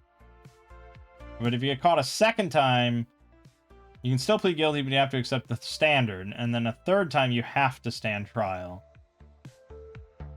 And the reason you might want to go to trial if you have a high charisma or something is that you could get acquitted. And if you roll really well, you can get acquitted with damages. You've been found so innocent, the court awards monetary damages for the offense to his reputation. For the offense to his reputation. They're equal to what the fine would have been for the charge. So we could get arrested for this, go to trial, get acquitted with damages, and get paid 25 gold pieces. Hot damn! I don't think you want to bank on that, though. Problem is we don't have a crime here for poaching. We'd potentially go with this trespassing gambling consortium table.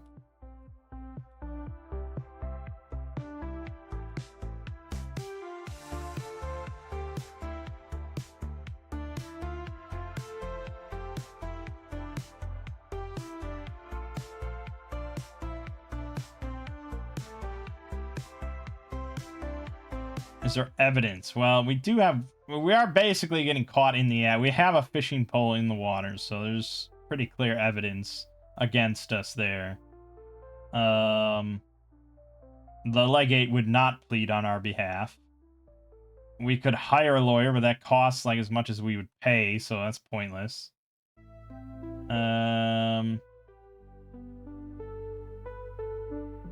Also, if this is a crime in this setting, then Paloran shouldn't really be doing it at all because he's a paladin. So maybe he has been abstaining. That's a bit of a fudge, but I think had I thought about that, he would have abstained the whole time. So let's rewind and let's pretend this didn't happen because he is a paladin, so he wouldn't do this. He's a lawful paladin. He's got to adhere to his code. Actually, he doesn't even have a code. That's just a crusader. I think? Or is that not even listed here?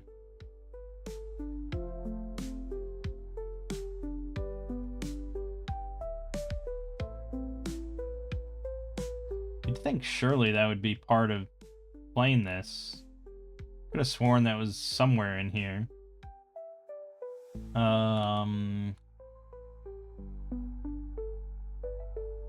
Where would that have been?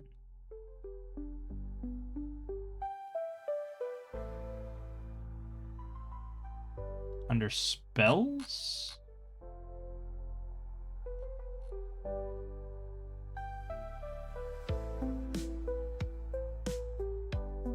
No, not really. I'm not sure. I thought I could have sworn it was something. I remember reading this somewhere. That,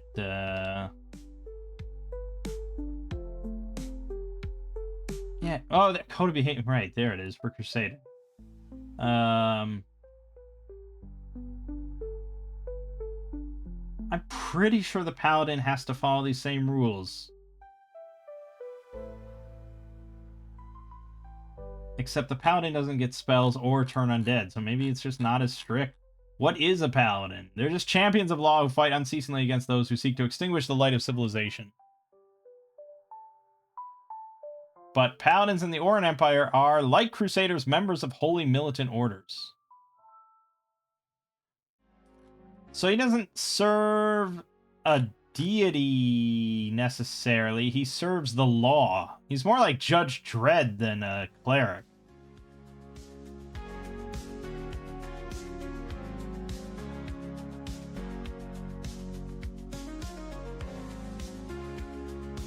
But I think he is meant to be, yeah. I mean, obviously this is a supernatural thing.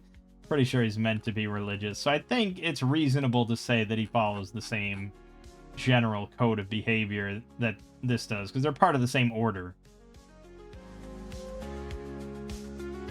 So he has to offer prayers every day. May not use... but the Crusader specifically can't use swords and axes. So maybe this isn't true. But since the Paladin is very much like Judge Dredd, he serves the law and all things, I think that we have to follow that to a reasonable extent. So no, I don't think Paloran is hunting or poaching. He's not doing any of this sort here. He'll eat his rations. Maybe he would just eat his rations in general. Maybe he wouldn't even touch the meat that the others are getting. In which case, Carvis and Wisteria can last 3 days on that animal that they got. I think we'll go that way. I think we're going to tick down his rations every day, and we'll just forget all about this day. We'll just say we rested. And now they're out of...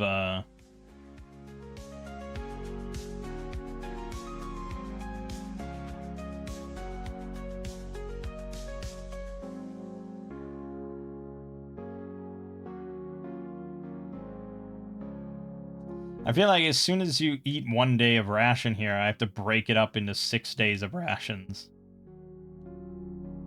Even though 6 days of rations count as 1 stone, and a week's ration counts as 1 stone. So that's a little fucky. But anyways, it's not a perfect system, right? Alright, so he's eaten now 3 days of rations. We'll move on. January 19th. Okay, so now, yeah, now we're out of food. So now we're gonna hunt again, except for Paloran, who frowns on their behavior, committing illegal acts in this region.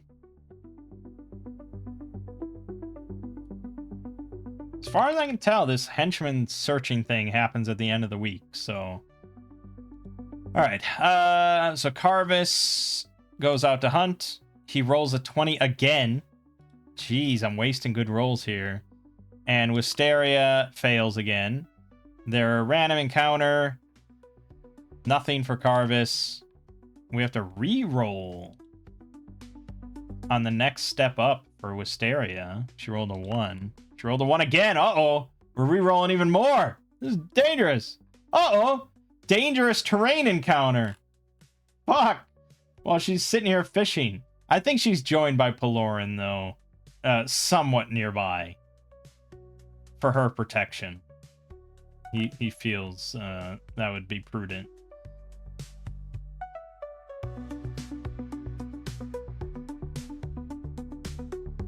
Okay, so what is dangerous terrain?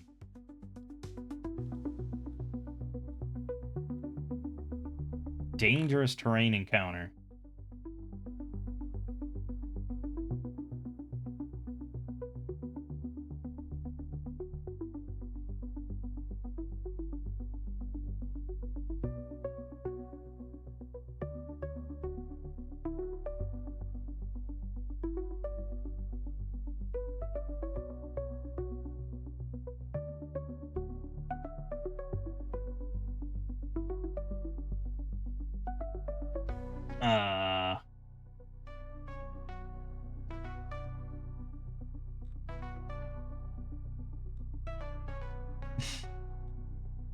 Well, it's a good question. Doesn't really tell me. This is definitely notable. I mean, this could be the end of everybody.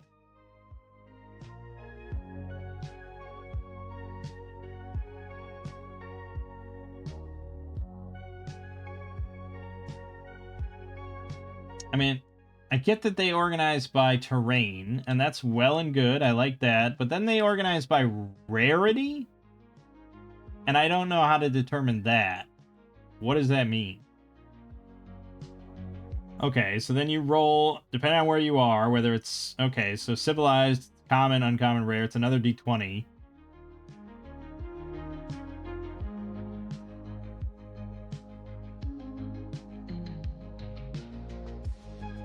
But then what is dangerous.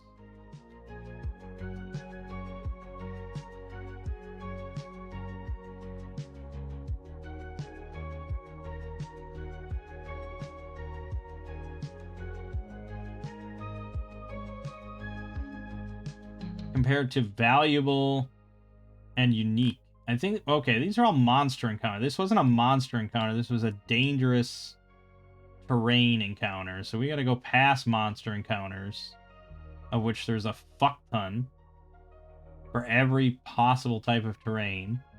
I mean, this is valuable shit, don't get me wrong. All right, that terrain encounter. Might discover places of great natural beauty, be confronted by ancient mysteries, come upon horrible scenes of destruction, or even encounter terrain so difficult to traverse they are forced to turn back. Okay, this isn't going to make any sense logically of just fishing by this river. None of this is going to make sense. But they're a dangerous terrain encounter. The D12 on this horrible chart. 4. It's a foul fountain. We discover a source of fresh water, such as a lagoon, pond, spring, stream, or oasis. The water is foul and unsafe. None of this makes sense. I don't think a monster encounter necessarily makes sense either, but I think let's bump it down and we'll call it a monster encounter just to spice it up a little bit. So just straight up monster encounter. We're in like the grasslands, savanna, grassland, farmland, prairie. All right, and let's just do a common one. Yeah, I think that's unique enough. We're just gonna roll common. So this is D100 2. Bat.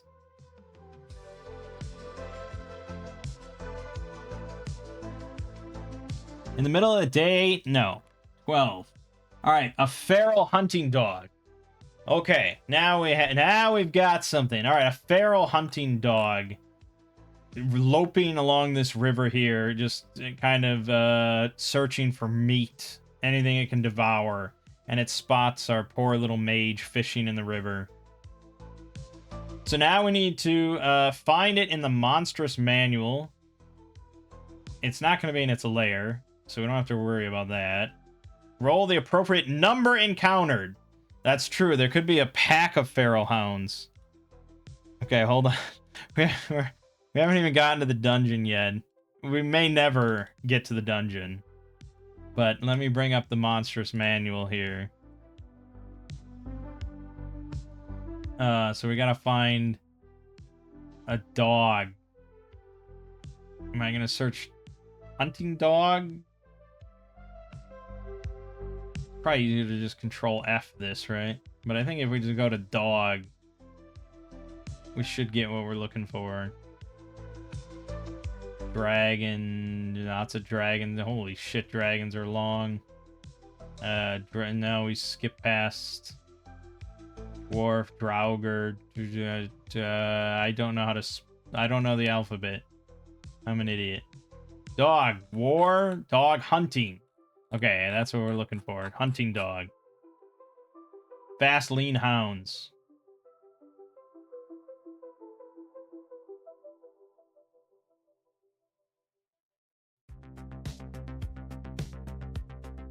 And it gives a possible encounter for them, too.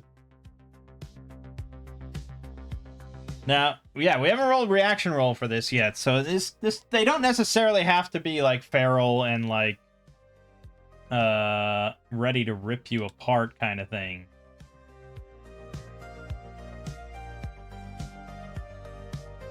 That's sort of the whole point. So the number appearing normally would be a pack, 2d6. No, in the wilderness, a route, 3d6. This is a big fucking grouping of feral hunting dogs. That's terrifying. But wilderness rules in a space like this means that we're going to see them coming from a long ways off. And I don't think, regardless of how well friendly we think they are, I feel like we'd probably avoid a pack of 11 hunting dogs on their own. but 3d6. 12. Okay, there's 12 of them in this big grouping. All right, so now we determine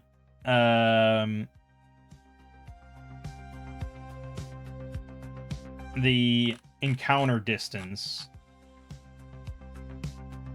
which I don't think they provide here for some annoying reason. I'm pretty sure there's reference tables gathered together somewhere that I could just use. But we go to encounter distance, wilderness encounter. Here you go. We're in grassland other.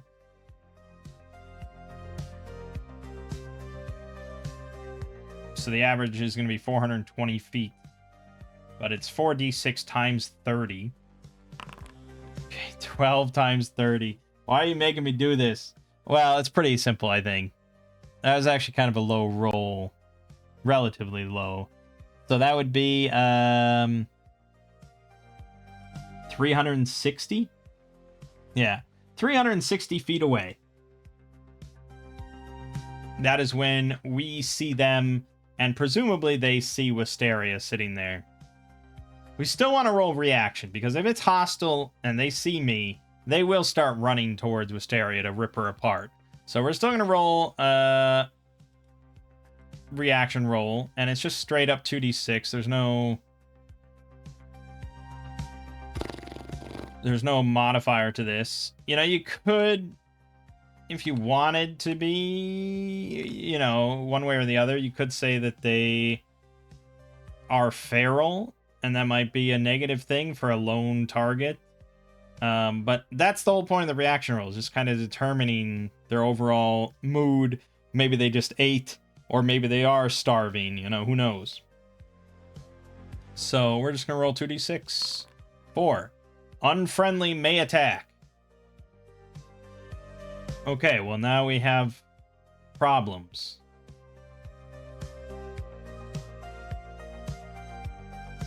And now I feel like we kind of have to go to combat. I mean, I feel like maybe not just yet, but I think I would say, like, after all that's said and done, all those rolls and everything, I'd say, like, okay, well, in the distance, hundreds of feet away, you do see a large pack of dogs. Just dogs. And they're sniffing about, they're looking about, and then they see you. And they all kind of, you know, they bark, they let off a few barks, and then they start moving in your direction relatively quickly.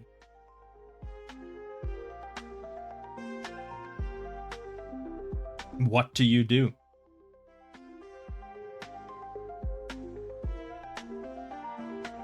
Now we could run, but she's not going to outrun a pack of dogs, right? I mean, if we look at stats and everything, their land speed, they have 2 land speed listed.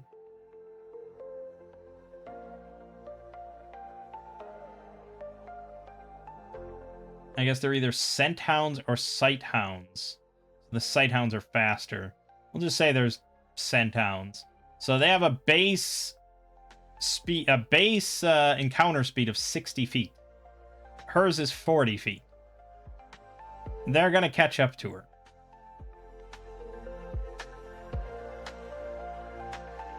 Because that means they have like a running speed of 180 compared to her 120. They're gonna catch up.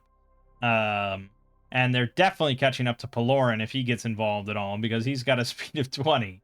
And we are not going to be fighting 11 hunting dogs. Or 12 hunting dogs, I'm sorry. They hit on a 9+, so for Pelorin that's a 14+, which means he's going to get hit at least a few times every round. And they deal 1d4 damage. So he'll survive a handful of hits probably, but we're fucked.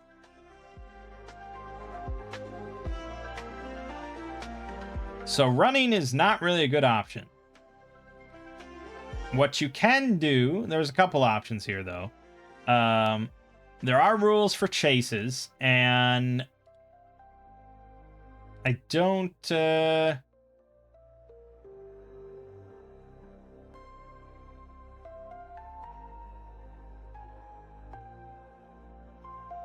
This is evasion rules, but we would want actual chasing rules, which are somewhere. But I know that you can kind of leave behind like treasure or gold or food, depending on the type of creature. And there is like a 50% chance that they will just take it and stop pursuit. So we do have rations. I don't know what kind of rations. That's why it might be important to decide. But even if we're dropping dried biscuits, they might stop to like smell. They might fight over it or something like that, and that would stop the chase enough for us to get away. So that is an option. The other option, of course, as always, is spells.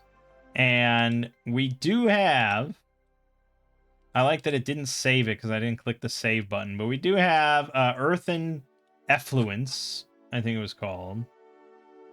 Earth's Excrescence, I'm sorry. Which was a big fucking AoE.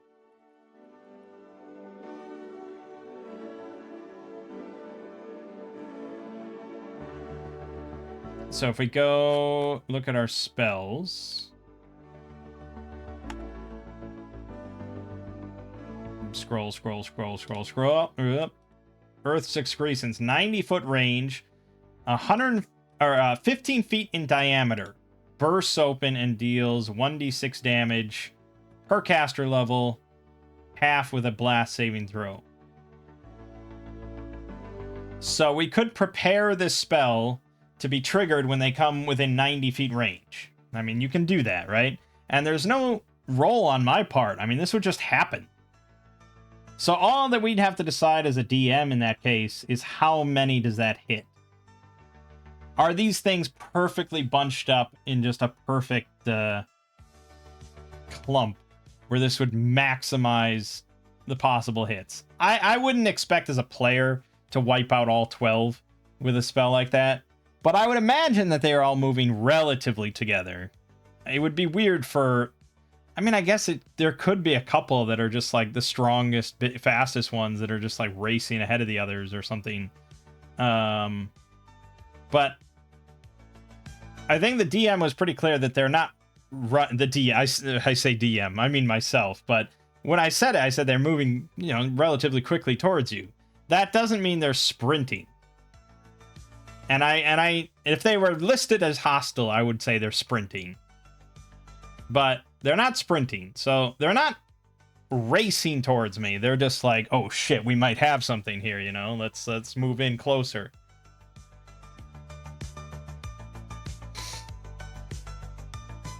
So let's hold on, let me bring up a grid.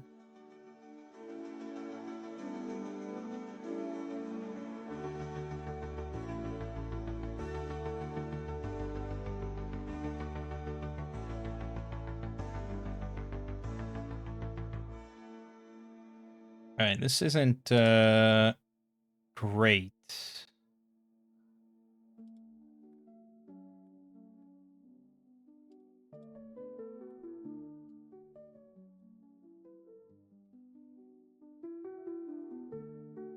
No, I'd really prefer this with a grid, actually. Hold on. Well, no, I guess Foundry applies a grid no matter what, so whatever.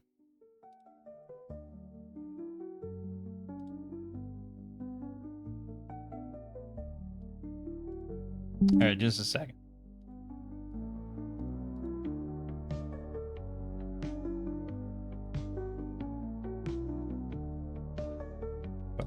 Yada yada yada yada yada yada yada.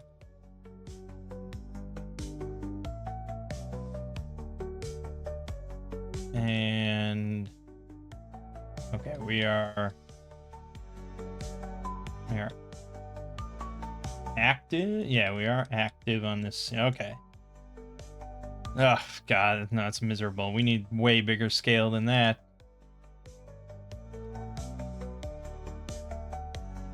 Grid size, I don't know, like fucking divide that by 10 or something.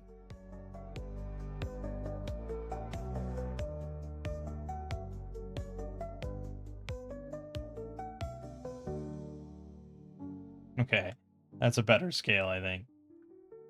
Okay, we can work with that scale. All right, so we've got a basic map here of a river. And we got the coastline. There's a giant turtle there. Don't worry about that. And we've got Wisteria, who is on the coast. I probably made the scale too tight, too small, too big. I made the scale too big, but whatever. That's our scale. Okay, and then Pelorin is he's over here. He's under the shade. You know, he's just kind of watching things go by and enjoying the day. Blah blah blah. Trying not to look at her committing crimes. And then we need hounds. And I wish I just had... I don't think they have monsters in here. Maybe they do. I guess they have a decent amount of monsters. Yeah, okay, that's fine. So, we don't have hounds. We don't have... Oh, we do have war dog. Oh, hunting dog. All right, they got everything we need. Jesus. That is very small. Okay. All I really want to determine is how many we might cluster together here. So...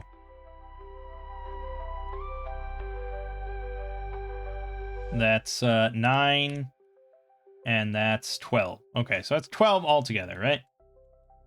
This is assuming perfect formation in every way. They all travel as one, you know, one clump of a group. Now, a 10-foot diameter circle, I imagine, right? 15-foot circle. This is 16 feet. It's close enough. Close enough for government work. Whoops. That easily hits all of them, right? I mean, there's not any question about that. And even if you start, like, spreading them out a little bit, something like they're not traveling in a perfect clump exactly, something like that. I mean, that's not ridiculous. That would still hit all of them at once. So I think if I showed this evidence to my DM and said, hey, look, this is 15-foot diameter, I think that's a reasonable arrangement of the dogs, possibly. I think that this should kill, maybe not all of them, but definitely most of them. And the thing is, it's not guaranteed to kill all of them anyways, because it's 1d6 if they fail their save. And they roll saves the same as a level 1 fighter. Which, again, I never remember where exactly that... Yeah, there it is. So, level 1 fighter, blast save is 15 plus. They have a 25% chance to... no, 30% chance to succeed. And take half damage from 1d6. But if they fail, take d6. They actually have decent health, to be honest. It's a 1d8 plus 1, so on average they have like 5 health.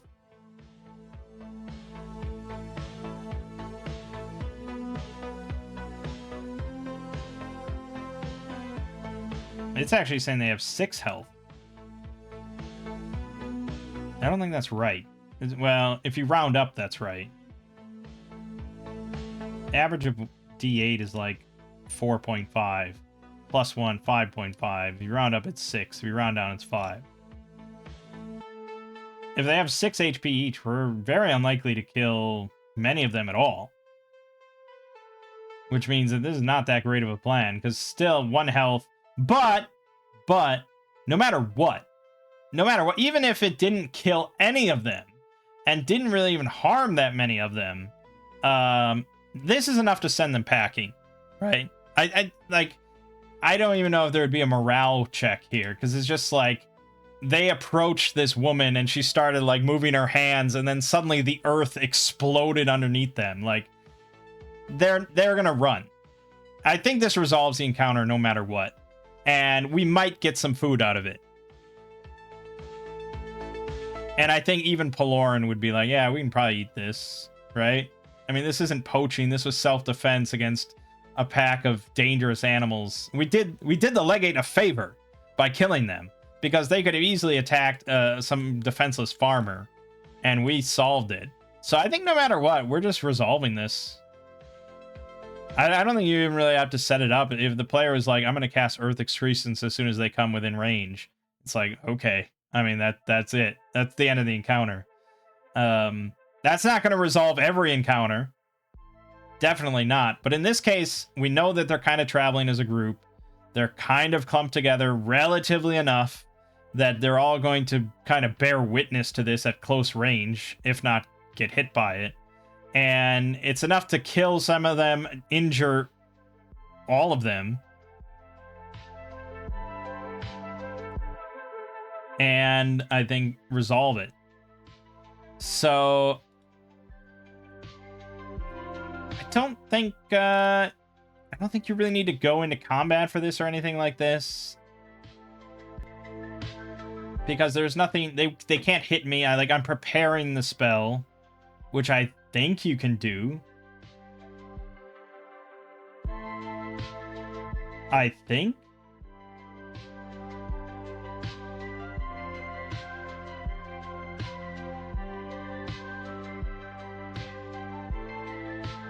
Range 90, I mean, if they were running, they would catch up to me. Depending on initiative, they would catch up to me before the spell even goes off, if I'm not allowed to prepare it ahead of time for when they come within 90. But I'm pretty sure you can ready...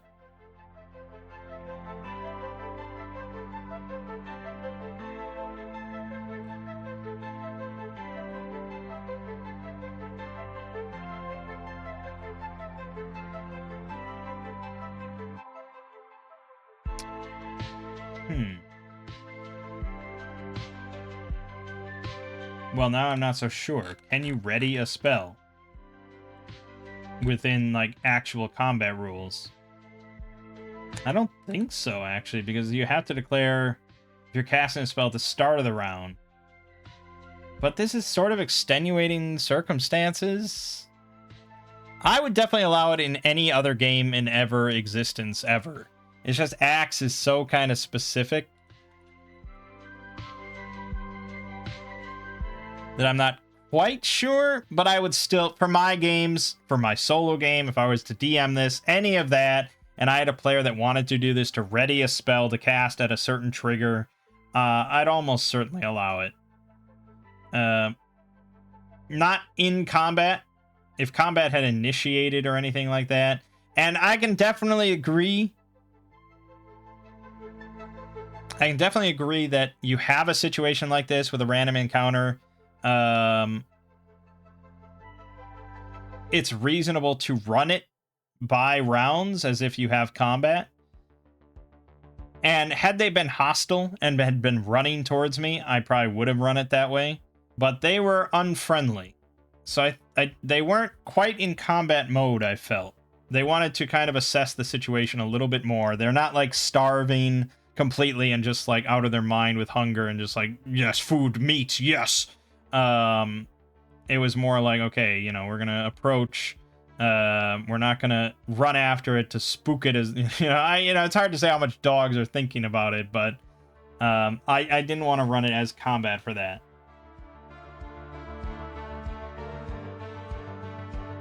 Because even if you were in a dungeon and you randomly turned a corner and bumped into, or and came face to face with a group of goblins, and you rolled your reaction and it was unfriendly melee attack, that doesn't necessarily mean that combat starts when you roll that. So I wasn't going to start combat here. So assuming out of combat, I would allow you to ready a spell based on a certain trigger that happened. And I think this is entirely fair. So we could do all the rolls to see how much damage it does to the dogs, but honestly, it doesn't really matter. But we can do big batch rolls here. So the first thing is all the blast saving throws. So there's 12 of them. So we'll roll an 8 and a 4 d20 and just see how many are 15 or higher. Actually, quite a few.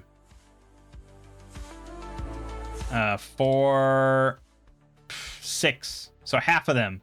That was That defied the math a little bit, I think.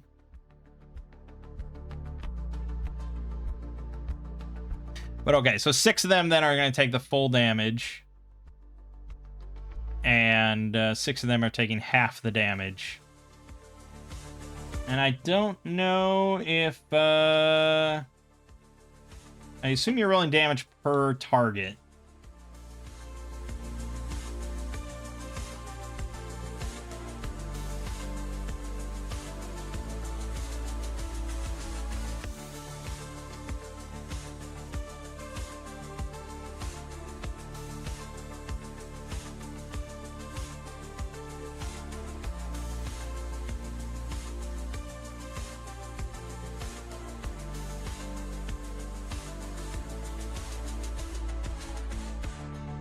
I have no idea.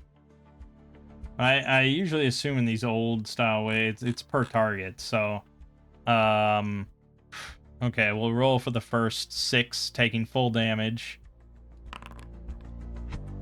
Assuming they have 5 health, we'll go with 5. We'll say they're a little starved. They're not well kept hunting dogs, you know. These are feral, so they're not well fed and well maintained. So 5 health, 3 of them die in that batch. And then the other ones, none of them can die. But for the ones that are taking half damage, they all take 1 or 2 damage. So 3 dead outright. At least like 5 of them pretty nastily injured. Not comfortable. And then 4 of them kind of just scraped and bruised a little bit, but could certainly still fight if they wanted to. But between just the sudden effect, the panic, the sound, I mean, it's just enough to send a group of dogs just howling into the distance rather than charging towards a woman. They're just not built like that. I mean, we could do the morale roll in the sake of rolling morale, but I would apply a pretty big penalty to this.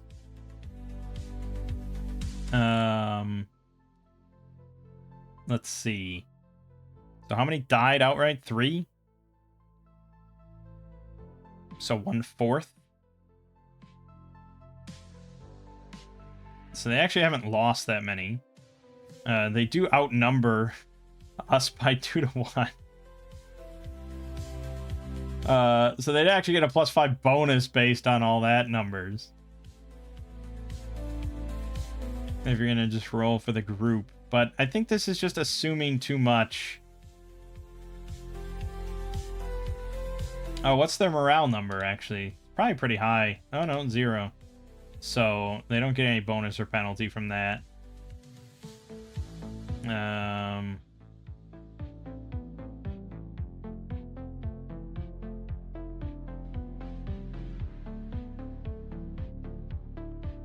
But yeah, he can apply...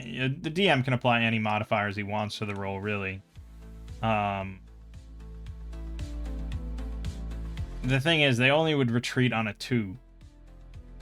So there's a point where, I don't know, I just, as a DM... I mean, I could put a -5 on this roll, right? And so basically, they'd just be rolling 2d6 straight up. And we roll and they get an 8. And they're just going to fight on. But it's like, realistically, it just seems so weird.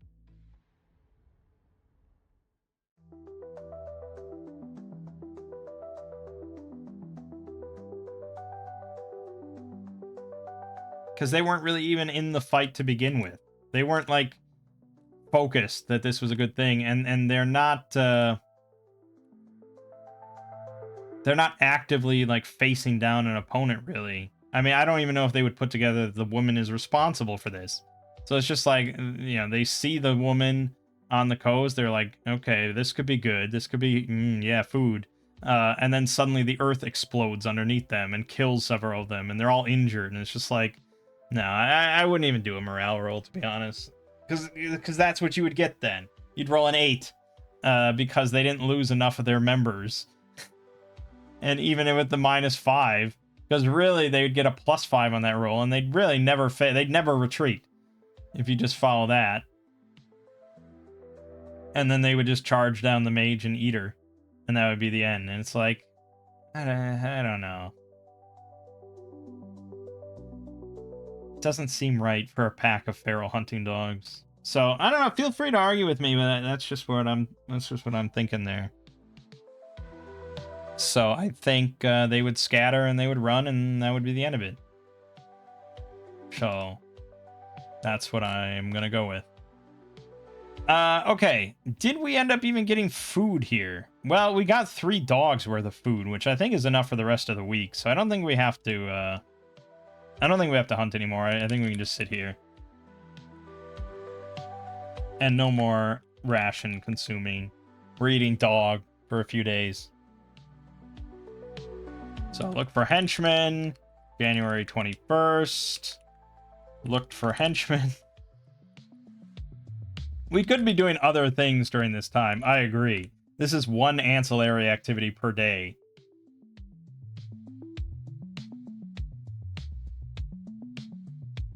And on the 6th night, we are gonna have to roll for we are gonna have to roll on the table at night. Oh, the 7th night. Yeah, once per 7 nights, stationary night. We have to roll on this table. So 1, 2, 3, 4, 5, 6, 7. So the final day here, we're gonna find our henchmen. Found henchmen. It's guaranteed. We have to pony up 1d6 gold pieces to represent our carousing and stuff like that. So d6, we spent 3 gold. That'll come out of Wisteria's pocket, of course.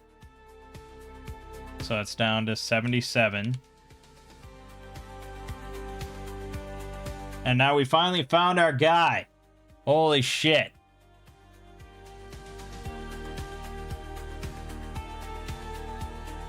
Now, I believe there's some, there's like an app or something to generate henchmen for you.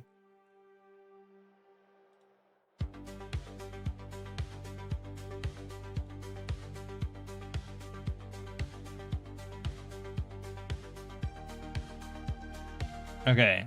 So, yeah, this will do the roll for you and generate the people. It'll generate their levels.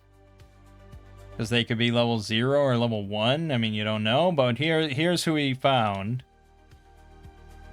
Ausa Bertatel. A normal man.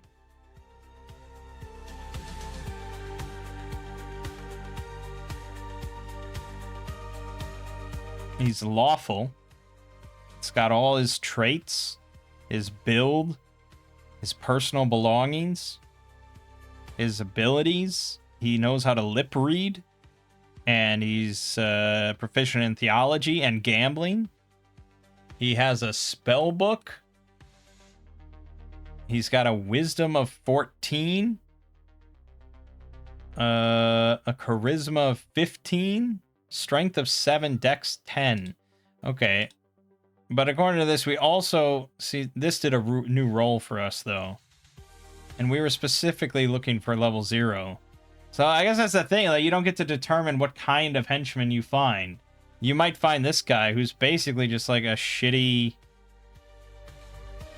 He's shit. This is level 0, which means they're always a level 0 fighter.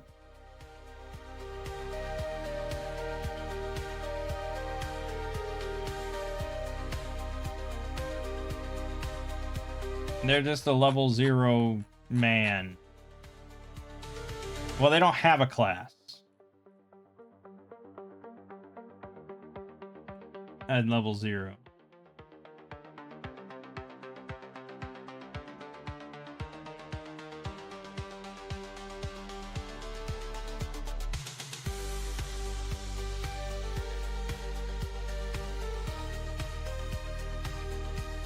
I don't think they have anything.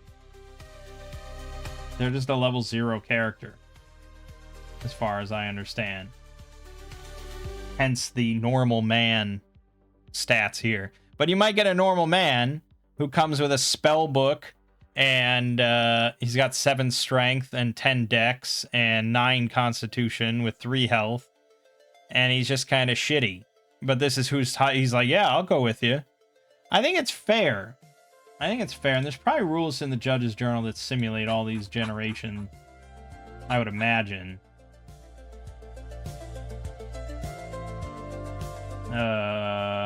Somewhere in here.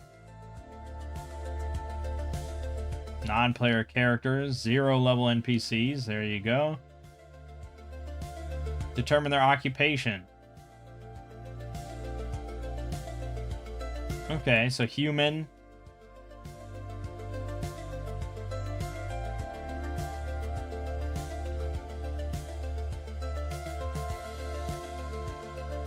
Choose a role for their occupation on the general/street column of the random building occupant by building type table.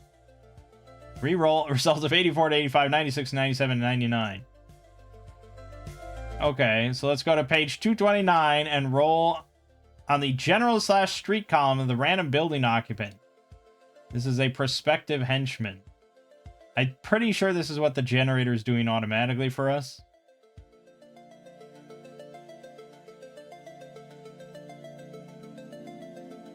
General, street, random occupant by building type, and you re-roll some of these. Okay, D100.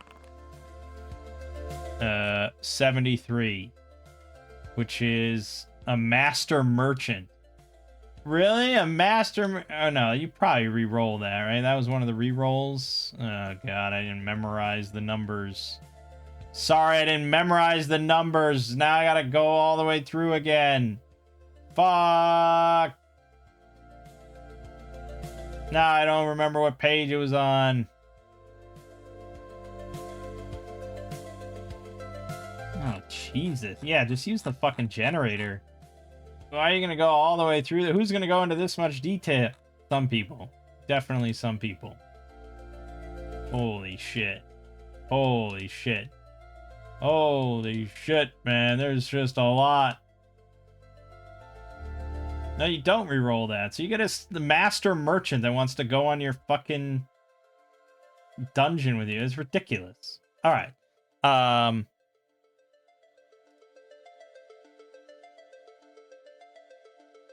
Okay. So I'm gonna generate a henchman. I'm gonna push this button, and whatever level 0 dude we get, because that's specifically who we were looking for, was level 0. We didn't even roll for level 1s, and I guess I could have, because why would we not want a level 1? And I guess probably we should have rolled that, because that's the whole point. So I guess, yeah, we could also hire a level 1, which would be the same amount. It's just we have to pay them, and they're worth... Yeah. Okay, so let's see how many level 1s potentially were in this place.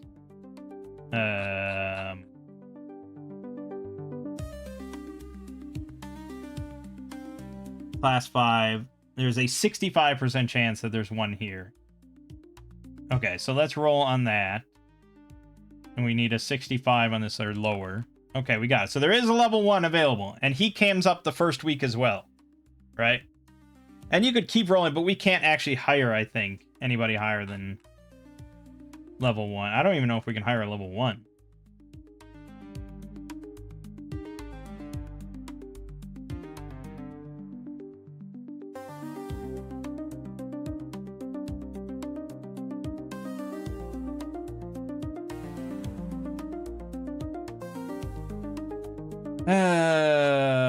I'm sure that there's like one line of text here somewhere about being, you have to be a certain level.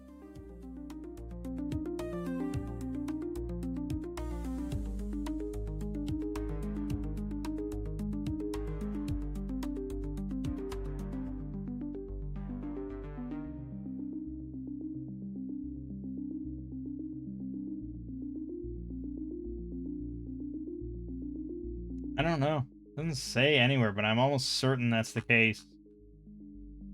So it's annoying. But, fuck it. We'll stick with level 1 or 0. So we do get one of those and one level 0. So I'm going to click generate. This generator doesn't really have any specific settings to determine that. Because the generator is also doing the 1d6 roll for how many zeros you find over the course of a month, and the 65% chance of a level 1. I think it's doing all the rolls for class 5. So, you know, I may have to click this more than once, but I'm going to click the button now. Okay, we found one level 1 fighter.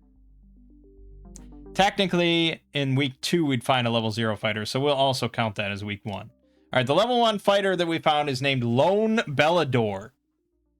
He's got 12 strength, 13 whiz, 12 dex, 6 con, oh god, 9 charisma. He's got 4 health, but he's got his own great axe. He's got his own garlic. He also has a battle axe. And he has ringmail or scale armor. And he has a wand of illusion. And trinkets worth 270 gold. This guy is just better than us.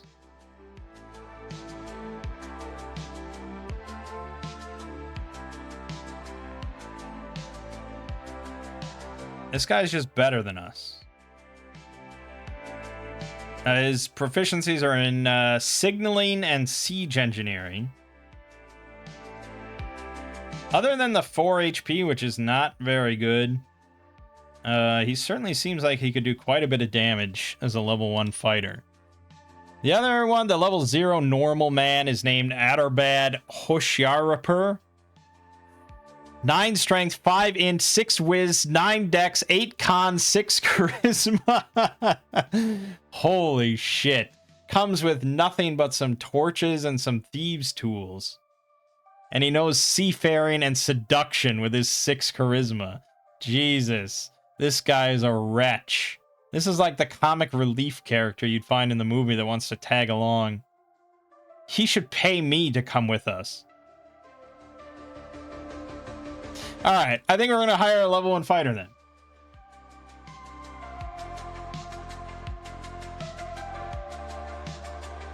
We're going to go with this guy. I don't know if I can save. Usually you have like an export to PDF or something, but I don't see that option here. So we're just gonna found henchman Lone Bellador. So this guy's getting half our half a share of treasure.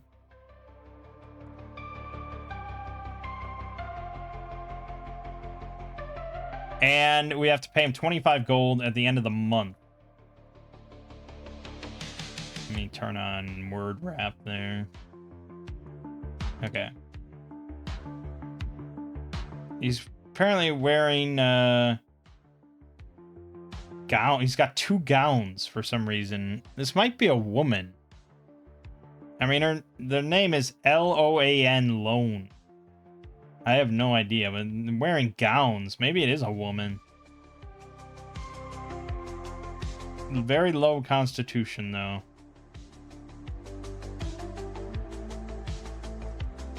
But she's lawful. And 10 XP. Well, we haven't necessarily hired. We have to roll on the hiring offer table. So we could write a signing bonus. We could pay the 25 gold up front to get +2 on the roll if we really want Lone in our party. We could pay 1 week, so 1/4 of that, which would be, what, 6? Say 6 gold for a +1 on the roll. I think that's probably worth it. So we'll spend 6 gold. Pelorin will spend it, because this is going to be Pelorin's mercenary. And that means a +2, so a +3 total on the roll.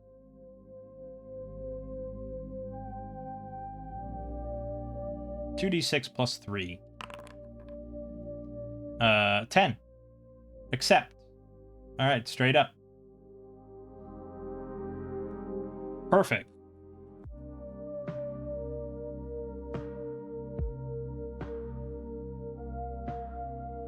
So loyalty is just going to start at 0 then. And we'd have to keep track of all these things. Pretty much just anything that terrible happens. Pretty much.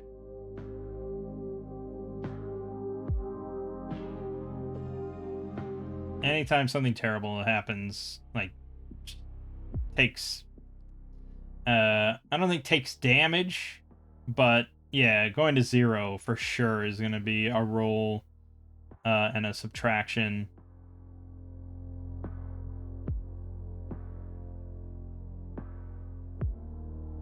Yeah, which is a pretty big hit to loyalty, obviously. And there isn't much to raise loyalty at all. You'd think that, like, surviving a mission is pretty good. But it's just a +1 if they gain a level. So... yeah, not very loyal, all things considered. But they only resign on 5 or less. So odds are they're going to be sticking around for at least a little while, assuming they are staying healthy.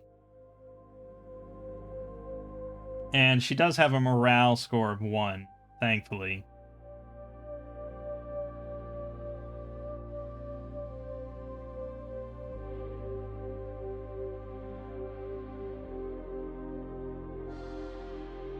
Oh, and if personally led by a character with a charisma bonus, do get that bonus applied. So she does get +3 total to her morale, which is nice.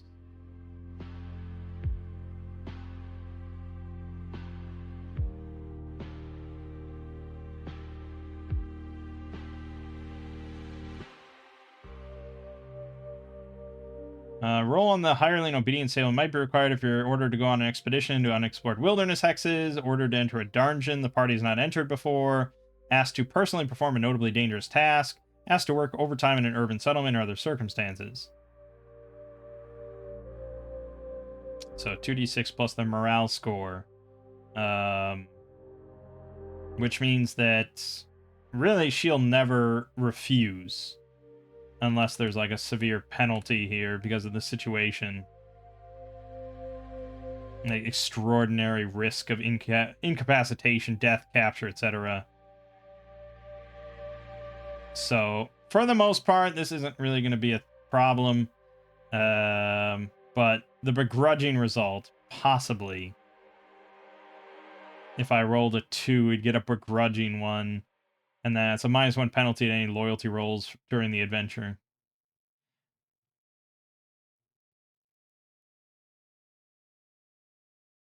And you don't automatically fail those on an unmodified 2.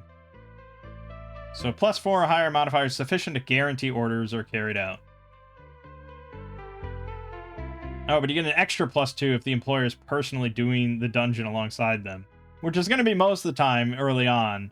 So she pretty much always has a +5. So yeah, unless something, we're going into a really insane risk.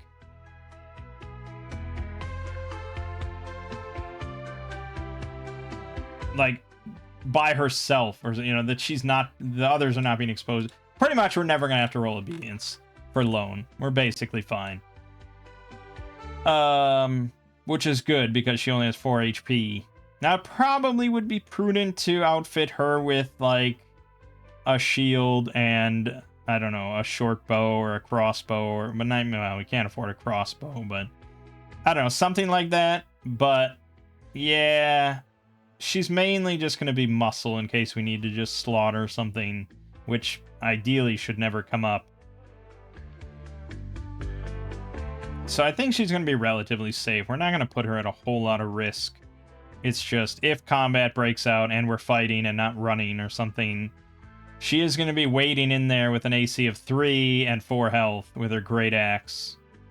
So, I don't know. But maybe we'll pick up a shield or something along the way. You never know. If we kill some goblin or bandit or something with a shield. She has trinkets worth 270 gold. I don't even know how to run that. I mean, what am I supposed to do with that information? Is she gonna sell that?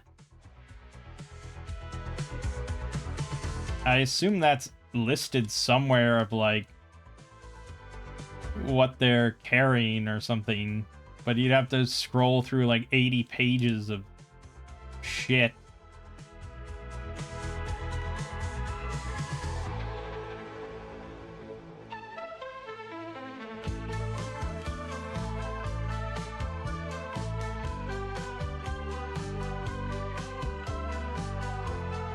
I don't even know. And this could be from like first edition ACKS or something they're basing this on, and something got re-rolled. I don't even see trinkets mentioned here.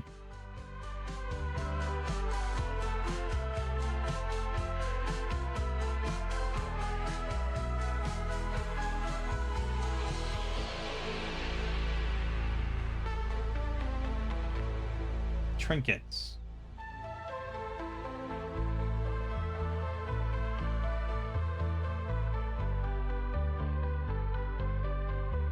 I think, okay, all right. I think basically the assumption is that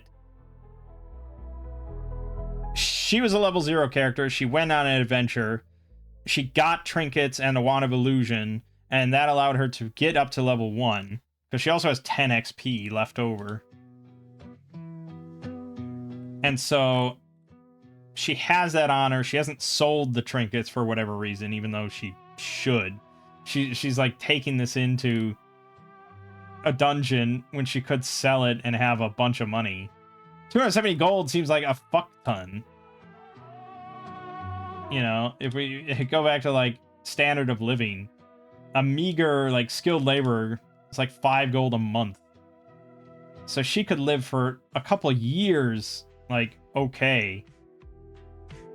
Or first level adventurers adequate is like 20 gold a month. She'd be good for like a year. Just off of that.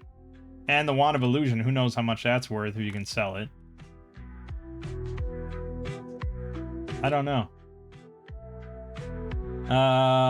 We're pretty much done for this video. And next time we're going to go into the wilderness and go to the dungeon. I guess the last thing I wanted to see is like XP.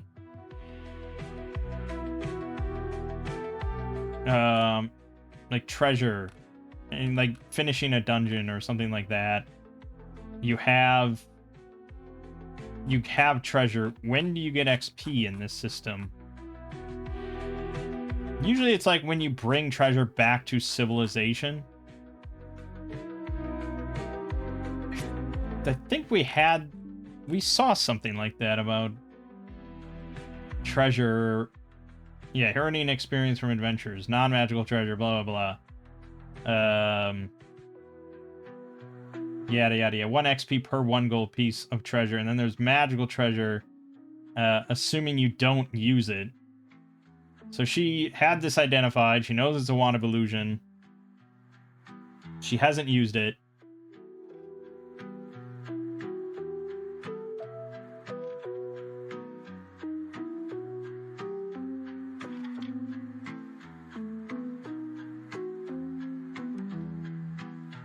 Right. So you get the XP by bringing it back to any friendly settlement or stronghold and or any hex of civilized territory. You just immediately get XP. You don't get it. It's not when you sell it or anything like that. It's immediately when you bring it back to civilization. That's when it applies and you get the XP. Which means that if all she got was 270 gold worth of trinkets, well, I guess there's also monster XP somewhat. And then there's also like how much XP you need to go from level 0 to level 1. Which I don't know if that was... I mean, that's got to be specified somewhere. Somewhere in this whole fucking monstrous mix of stats and information. probably under 0 level NPCs. Advancement to first level, there you go. I'm sure it tells you how much. Its advancement equal to 16 minus the number of proficiencies times 60. Assume 500 if you don't know otherwise. I think that's good enough for me. So 500 XP. So yeah, if she brought back 270 XP from that, maybe got 30 XP from something else for monster related. The Wand of Illusion got her 200, which seems relatively low, but sure, I mean, yeah. Because I think you also share it, right?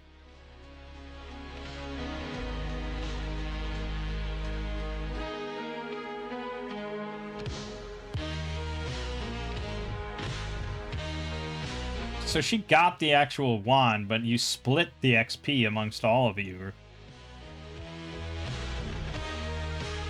Yeah, the sum of all XP is divided evenly among party members who return to civilization. And maybe she was a henchman for that as well, level 0, so maybe she got a half share. I don't know how she ended up with the wand, but, you know, don't worry about all this.